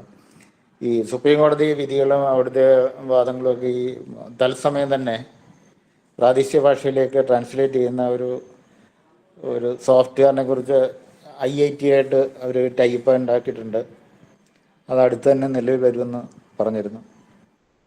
അപ്പോൾ അതിൻ്റെ ഒരു ഫോളോ അപ്പിനെ കുറിച്ച് എന്തെങ്കിലും അറിയാം? ഇത് ഇന്ത്യൻ പാർലമെന്റിലൊക്കെ വന്നു കഴിഞ്ഞ സംഗതിയാണ്. ഇപ്പം സുപ്രീം കോടതിയിലും വരാവുന്നേ ഉള്ളൂ. പക്ഷെ നമ്മുടെ പ്രശ്നം എന്താണ്? സുപ്രീം കോടതിയിലും ഹൈക്കോടതിയിലും ഇംഗ്ലീഷാണ്, അല്ലെങ്കിൽ അവിടുത്തെ ജഡ്ജിമാർ ജസ്റ്റിസുമാർ അങ്ങോട്ടും മാറുന്നു. ഇതിനൊക്കെ നമ്മൾ അംഗീകരിക്കുന്നു. അവിടെ AI ഉപയോഗിച്ചിട്ട് ഈ പണി, ഇത്തരം ട്രാൻസ്ലേഷൻ പണികളും നടക്കുന്നു. ഈ ആർട്ടിഫിഷ്യൽ ഇന്റലിജൻസിന്റെ ഒരു കാലത്ത്, അല്ലെങ്കിൽ ഇതുമായി ബന്ധപ്പെട്ട മെഷീൻ ലേണിംഗിന്റെ ഒരു കാലത്ത് ഇതൊരു വലിയ പ്രശ്നമേ അല്ല. ഇത് നടക്കുന്നുണ്ട്. ഇപ്പൊ പാർലമെന്റ് ഉൾപ്പെടെയുള്ള സംഗതികൾ നടക്കുന്നു. സുപ്രീം കോടതിയിലും ഉടൻ നിലവിൽ വരും എന്നാണ് അറിയുന്നത്. നമ്മുടെ പ്രശ്നം കീഴ്ക്കോടതികളാണ്. ഏറ്റവും സാധാരണക്കാർ കയറി ചെല്ലുന്ന കീഴ്ക്കോടതികളിൽ ഏത് ഭാഷയായിരിക്കണം എന്നുള്ള ചോദ്യമാണ് ഇപ്പോഴും നമ്മൾ കേരളത്തിൽ ഉന്നയിക്കുന്നത്. മറ്റ് സംസ്ഥാനങ്ങളെല്ലാം മുന്നോട്ട് പോയതിന്റെ ഭാഗമായിട്ടാണ് സുപ്രീം കോടതിയിലും അവരവരുടെ ഹൈക്കോടതികളിലൊക്കെ ഇത്തരം സംവിധാനങ്ങൾ ഇപ്പൊ വന്നുകൊണ്ടിരിക്കുന്നത്. നമ്മളെ സംബന്ധിച്ചിടത്തോളം ഇപ്പോഴും ഗ്രാമീണ കോടതിയിൽ ഉൾപ്പെടെ ഇംഗ്ലീഷിൽ ഉത്തരവും ഡിഗ്രിയും ഒക്കെ ഇറക്കുന്ന ഒരു കാലത്ത് നമുക്ക് ഇനിയും പറഞ്ഞുകൊണ്ടിരിക്കാനുള്ളത് ഇതാണ്. മറ്റേത് വേണ്ടെന്നല്ല, മറ്റേത് നടക്കുന്നുണ്ട്, കാര്യങ്ങൾ നടക്കുകയും വേണം. മെഷീൻ ലേണിംഗിന്റെ ഒരു കാലത്ത്, അല്ലെങ്കിൽ ഈ പറയുന്ന നിർമ്മിത ബുദ്ധിയുടെ ഒരു കാലത്ത് ഇത് വളരെ എളുപ്പത്തിൽ കാര്യങ്ങൾ നടക്കുകയും ചെയ്യുന്നുണ്ട്. അത് മുന്നോട്ട് പോകുന്നുണ്ട്. എനിക്കൊന്ന് ഈ വർഷം തന്നെ 2024 തന്നെ സുപ്രീം കോടതിയിൽ അത് വരും. ഹൈക്കോടതികളിലും വന്നു തുടങ്ങുമെന്ന് തോന്നുന്നു. പൈസയും മാറ്റി വെച്ചിട്ടുണ്ട് സർക്കാർ. കേരളത്തെ സംബന്ധിച്ചിടത്തോളം ഈ ബഡ്ജറ്റിൽ മുന്നോട്ട് വയ്ക്കപ്പെട്ടത് ഒരു ജുഡീഷ്യൽ സിറ്റി എന്നുള്ള നിലയ്ക്ക് കളമശ്ശേരിയിൽ നമ്മളുടെ ജുഡീഷ്യൽ അക്കാദമി, ഹൈക്കോടതി, ലീഗൽ സർവീസ് അതോറിറ്റി, അതുമായി ബന്ധപ്പെട്ട പ്രോസിക്യൂഷന്റെ സംവിധാനങ്ങളെല്ലാം അങ്ങോട്ട് മാറ്റാനുള്ള ഒരു പൈസയാണ് ബഡ്ജറ്റിൽ മുന്നോട്ട് വെച്ചത്. എന്താണ് മലയാളത്തിൽ കീഴ്ക്കോടതി ഭാഷകളാക്കുന്നതുമായി ബന്ധപ്പെട്ടുള്ള ഒരു ചർച്ചയും കേരളത്തിൽ ഇപ്പോൾ ഭരണതലത്തിൽ നടക്കുന്നില്ല എന്നുള്ളതാണ് സംഗതി. ഔദ്യോഗിക ഭാഷാ വകുപ്പ് അതുപോലെ തന്നെ നിയമവുമായി ബന്ധപ്പെട്ട് ഒരു പരിഭാഷാ സെല്ലൊക്കെ സെക്രട്ടേറിയറ്റ് പ്രവർത്തിക്കുന്നുണ്ടെങ്കിലും കോടതി ഭാഷയുമായി ബന്ധപ്പെട്ട് യാതൊരു ഗൗരവമായ ചർച്ചയും ഭരണതലത്തിൽ നടക്കുന്നതായിട്ട് നമുക്കറിയില്ല. അതാണ് പ്രതിസന്ധി. അത് ഹൈക്കോടതി തലത്തിൽ നടക്കുന്നില്ല, ഈ പറയുന്ന സെക്രട്ടേറിയറ്റ് തലത്തിൽ നടക്കുന്നതായിട്ട് അറിയില്ല. അപ്പൊ അതിനെ കേന്ദ്രീകരിച്ചുകൊണ്ട് നമ്മൾ മുന്നോട്ട് പോകേണ്ടതുണ്ട് എന്നാണ് ഞാൻ പറഞ്ഞത്. മറ്റേത് കാര്യങ്ങൾ നടക്കുന്നുണ്ട് എന്നാണ് അറിവ്. ഈ വർഷം തന്നെ നിലവിൽ വരുമെന്നാണ് അറിവ്. മാഷേ, ഓക്കെ. ഈ കോടതി ഭാഷ മലയാളത്തിലാക്കുന്നത് സംബന്ധിച്ച് ഈ വക്കീലന്മാരുടെ ഇടയിൽ ഒരു ധാരണ ഉണ്ടെന്ന് പറഞ്ഞാൽ അവരോട് നമ്മൾ സമീപിക്കുമ്പോഴേക്ക് ചെയ്യുമ്പോൾ ഈ ഇംഗ്ലീഷ് അല്ലെങ്കിൽ ഈ ഓർഡറുകളുടെ നമ്മുടെ ഒരു ഈ ഇതിൻ്റെ ഒരു പ്രേതം കൂടിയിട്ടുണ്ടല്ലോ. ഈ ഓർഡറുകളുടെ ഒരു ഭാഷ അതിനൊരു അന്തസ്സ് വരണം എന്നുണ്ടെങ്കിൽ അത് ഇംഗ്ലീഷ് വേണം, വിനിമയം വേണം. തന്നെയല്ല ഈ പാവപ്പെട്ടവരെ പിഴിയുക എന്നുള്ളത്. ഇപ്പോൾ ഡോക്ടർമാരുടെ ഈ ജനറിക് നെയിമുകൾ അതിപ്പോൾ നിയമമായപ്പോഴാണല്ലോ അത് എഴുതുന്നത്. അതിൻ്റെ പേര് അത് നമ്മൾ വില കുറഞ്ഞ അതേ ഇൻഗ്രീഡിയൻസ് വാങ്ങിച്ച് കഴിക്കാവുന്ന മരുന്നിൻ്റെ അത് ജനറിക് നെയിം ഇപ്പോൾ എഴുതണമെന്ന് വന്നിരിക്കുന്നു. ഡോക്ടർമാരിപ്പം പലരും അത് എഴുതുന്നുണ്ട്. അത് നമുക്ക് മറ്റേ വില കുറഞ്ഞ ആ മരുന്ന് മേടിക്കാനുള്ളൊരു സൗകര്യം. പക്ഷേ അത് നേരത്തെ ഈ നിയമം വരുന്നതിന് മുമ്പ് എഴുതത്തില്ലായിരുന്നു. അതേപോലെ തന്നെ ഇത് ഈ വക്കീലന്മാർ ഇതിനൊരു പ്രതിബന്ധമായിട്ട് നടത്തുന്നത് തന്നെയല്ല. ഇപ്പം കോടതി ഭാഷ തന്നെ ഒരു ഒറ്റപ്പെട്ട ഒരു വിഷയമല്ലല്ലോ. നമ്മുടെ എന്ന് വെച്ചാൽ മറ്റേ വിദ്യാഭ്യാസം അതിൻ്റെ ഒരു കാര്യം തന്നെ നോക്കിക്കഴിഞ്ഞാൽ നമ്മൾ എന്നേ മുന്നോട്ട് വയ്ക്കുന്ന ഒരു കാര്യമാണ് ഇത്. പിന്നെ സ്കൂളിലെ മാതൃഭാഷ പൊതുവിദ്യാലയങ്ങളിൽ നിലനിൽക്കണം എന്നുള്ളത്. അപ്പോൾ സാധാരണ കാര്യം അറിയാമല്ലോ. ഇപ്പം എന്ന് പറഞ്ഞാൽ നമ്മൾ SLC ഇപ്പോൾ 80% കുട്ടികളാണ് ഇംഗ്ലീഷ് മീഡിയത്തിൽ അപ്പോൾ എഴുതുന്നത്. അപ്പം നമ്മുടെ ഈ യഥാർത്ഥത്തിൽ നമ്മുടെ മാതൃഭാഷ എന്ന് വെച്ചാൽ ഈ ഇംഗ്ലീഷിലേക്ക് മാറിക്കൊണ്ടേ ഇരിക്കുക എന്നുള്ള നിലയിലേക്ക് തന്നെ ഉണ്ട്. അത്രയ്ക്ക് ഭീകരമായ ഒരു അവസ്ഥയാണ് നമ്മൾ നേരിടുന്നത്. ഇപ്പോൾ മലയാളം മീഡിയം സ്കൂളുകൾ ഇല്ല തന്നെ. പുതുതായിട്ട് ഇപ്പം ഇംഗ്ലീഷ് മലയാളം ഇല്ലാത്ത പൂർണ്ണമായി ഇംഗ്ലീഷ് മീഡിയം പ്രവർത്തിക്കുന്ന സ്കൂളുകൾ തന്നെ ധാരാളമുണ്ട്. അപ്പം എന്ന് പറഞ്ഞാൽ ഈ കോടതി ഭാഷ ഈ ഇംഗ്ലീഷ് വൽക്കരണം എന്ന് പറഞ്ഞാൽ അധികം ഒരു ഒറ്റപ്പെട്ട വിഷയമല്ല. അത് സാമൂഹിക ബോധത്തിൻ്റെ ഒരു ഭാഗമായിട്ട് തന്നെ നിൽക്കുകയാണ്. അപ്പോൾ അതിന് നമുക്കിപ്പോൾ എങ്ങനെ ഇടപെടാമെന്നുള്ള കാര്യത്തിൽ നമ്മൾ കൂട്ടായിട്ട് ആലോചിച്ച് ഇപ്പോൾ തീരുമാനം എടുക്കേണ്ടതായിട്ടുണ്ട്. അതിനകത്തില്ല ഈ ഐക്യവേദി എന്ന നിലയിൽ എനിക്ക് പറയാനുള്ളതെന്ന് വെച്ചാൽ അത് ഒറ്റപ്പെട്ട ഒരു വിഷയമല്ലേ, കോടതിയുടെ മാത്രം വിഷയമല്ല. കോടതി വിദ്യാഭ്യാസം ഭരണ നിർവഹണം ഈ കാര്യങ്ങളാണല്ലോ നമ്മൾ മുന്നോട്ട് വെക്കുന്നത്. അപ്പോൾ അതിനകത്തിൽ നമ്മൾ ഇപ്പം വിദ്യാഭ്യാസം തന്നെ അത് പോയിരിക്കുന്നു. ഇപ്പം എന്താണ് നമ്മൾ മറ്റേ മാതൃഭാഷാ വിദ്യാലയങ്ങൾ എടുത്തു പോയിരിക്കുന്നു. ഒറ്റപ്പെട്ട നിലയിലെങ്കിലും മാതൃഭാഷ നിലനിൽക്കുന്ന ഇടങ്ങളായിരുന്നു പൊതുവിദ്യാലയങ്ങൾ. നമ്മൾ ഉന്നത തലത്തിൽ സമരം ചെയ്യുമ്പോൾ ഈ താഴേക്കിടയിലുള്ള മണ്ണ് ഒലിച്ചു പോയിക്കൊണ്ടേയിരിക്കുന്ന ഒരു അവസ്ഥയിലാണ് നമ്മൾ ഇന്ന് ഈ സംഘടനയും നമ്മളൊക്കെ നിലകൊള്ളുന്ന ഒരു സാമൂഹിക അവസ്ഥ. മാഷ് പറഞ്ഞതിൽ രണ്ട് ഭാഗമുണ്ട്. ഒന്നാമത്തെ സാങ്കേതിക പദവുമായി ബന്ധം ഇതെല്ലാ കാലത്തും പറഞ്ഞുകൊണ്ടിരുന്നതാണ്. അപ്പോൾ കേരളം രൂപീകരിക്കപ്പെട്ട കാലത്ത് നിയമസഭയിലെ ബില്ലുകളെല്ലാം ഇംഗ്ലീഷിലായിരുന്നപ്പോൾ ആദ്യമായിട്ട് കാന്തലോട്ട് കുഞ്ഞമ്പു ഒരു ബില്ല് കൊണ്ടുവരുമ്പോൾ കേരളത്തിലെ ഏറ്റവും വലിയ ചിരി എന്ന് പറയുന്നത് മലയാളത്തിലെങ്ങനെയാണ് ബില്ല് അവതരിപ്പിക്കുക എന്നുള്ളതായിരുന്നു. പിന്നീട് ഭരണഭാഷ മലയാളമാക്കണം എന്ന് പറഞ്ഞ് കോമാട്ടിൽ അച്യുതമേനോൻ കമ്മിറ്റി റിപ്പോർട്ടും തുടർന്ന് വന്ന പഞ്ചവർഷ സംഗതികളും നിയമങ്ങളൊക്കെ വന്നപ്പോൾ ഈ പ്രശ്നം ഉണ്ടായിരുന്നു. വലിയ സമരം ലോനപ്പന്നമ്പാടന്റെ നേതൃത്വത്തിലും PT ഭാസ്കര പണിക്കരുടെ നേതൃത്വത്തിലും NV കൃഷ്ണവാര്യരുടെ നേതൃത്വത്തിലൊക്കെ നടന്നതിന് ശേഷമാണ് ഭരണഭാഷ മെല്ലെ മലയാളമായി തുടങ്ങിയത്. നമുക്ക് തന്നെ ഓർമ്മയുണ്ടല്ലോ, അടുത്ത കാലത്ത് നമ്മൾ PSC സമരം നടത്തുമ്പോൾ നമ്മൾ ചാനൽ ചർച്ചയിൽ പോകുമ്പോൾ എന്നോട് തന്നെ ചോദിച്ചത് മലയാളത്തിൽ എങ്ങനെയാണ് ഞങ്ങൾ KS പരീക്ഷ എഴുതുക, നിങ്ങൾക്ക് എവിടുന്ന് മെറ്റീരിയൽ കിട്ടും, മെറ്റീരിയൽ കിട്ടാണ്ട് നിങ്ങൾക്ക് പരീക്ഷ എഴുതാൻ പറ്റുമോ എന്നൊക്കെ എന്നോട് നേരിട്ട് ചോദിച്ച ആളുകളുണ്ട്. ചോദിച്ചത് പറഞ്ഞാൽ ചാനൽ ചർച്ചയിൽ ഇരുന്നു കൊണ്ട് ചോദിച്ച ആളുകളുണ്ട്. നമുക്കത് മറികടക്കാൻ കഴിഞ്ഞില്ല. ഇപ്പോൾ KSലേക്ക് 4 പേര് മലയാളത്തിൽ എഴുതിയ വന്നത്, ഞാൻ ഉൾപ്പെടെ. അപ്പോൾ നമ്മൾ ആ സമരത്തിന്റെ ഭാഗമായിട്ട് തന്നെയാണ് ആ പരീക്ഷ അങ്ങനെ എഴുതുന്നതും. നമുക്ക് വേണമെങ്കിൽ അല്ലാതെയൊക്കെ എഴുതാൻ കഴിഞ്ഞേക്കുമായിരുന്നു. പക്ഷേ ഈ തരത്തിൽ ഒരു പൊതുബോധം നിലനിൽക്കുന്നത് അത് വിദ്യാഭ്യാസ മേഖലയിലാവട്ടെ ഭരണ മേഖലയിലാവട്ടെ ഈ പറയുന്ന കോടതി മേഖലയിലാവട്ടെ നിലനിൽക്കുന്നുണ്ട്. ആ നിലനിൽക്കുന്ന വരേണ്യബോധത്തെ സമരത്തിലൂടെ മറികടക്കുക എന്നുള്ളതാണ്. ഇത് പരസ്പര ബന്ധിതമാണ്. മാഷ് പറഞ്ഞ പോലെ, രണ്ടാമത്തെ ഘട്ടത്തിൽ മാഷ് പറഞ്ഞ പോലെ ഇത് പരസ്പര ബന്ധിതമാണ്. ഒന്ന് മറ്റൊന്നിനെ ഇല്ലാതാക്കുന്നുണ്ട്, ഒന്ന് മറ്റൊന്നിനെ ഉണ്ടാക്കുന്നുമുണ്ട്. അപ്പൊ അതുകൊണ്ട് തന്നെ ഇതൊരു വെള്ളം കടക്കാത്ത അറകളല്ല, ഇത് പരസ്പര ബന്ധിതമാണ്. വിദ്യാഭ്യാസ മേഖലയിൽ ഉണ്ടാകുന്ന അതിഭീകരമായ അല്ലെങ്കിൽ അങ്ങേയറ്റത്തെ ശോഷണം വളരെ പ്രകടമായി കാണാനുണ്ട്. മാതൃഭാഷ ഇംഗ്ലീഷ് ആവുകയല്ല ചെയ്യുന്നത്, ഇംഗ്ലീഷും ഇല്ല മലയാളവും ഇല്ല എന്നുള്ള അവസ്ഥയിലൂടെ കേരളം കടന്നു പോകുന്നൊരു സങ്കടകരമായ അവസ്ഥ. നമ്മുടെയൊക്കെ ഓഫീസിലേക്ക് പുതുതായിട്ട് വരുന്ന ക്ലറിക്കൽ ജോലി ചെയ്യുന്ന ആളുകൾക്ക് മലയാളം ഭരണഭാഷയായിരിക്കെ ഒരു കത്ത് ഡ്രാഫ്റ്റ് ചെയ്യാനോ നോട്ട് ഡ്രാഫ്റ്റ് ചെയ്യാനോ നന്നായിട്ട് കഴിയുന്നില്ല. ഇതിൻ്റെ ഒരു വലിയ പ്രശ്നം എന്താ പറഞ്ഞാൽ മലയാളത്തിൽ അവർക്ക്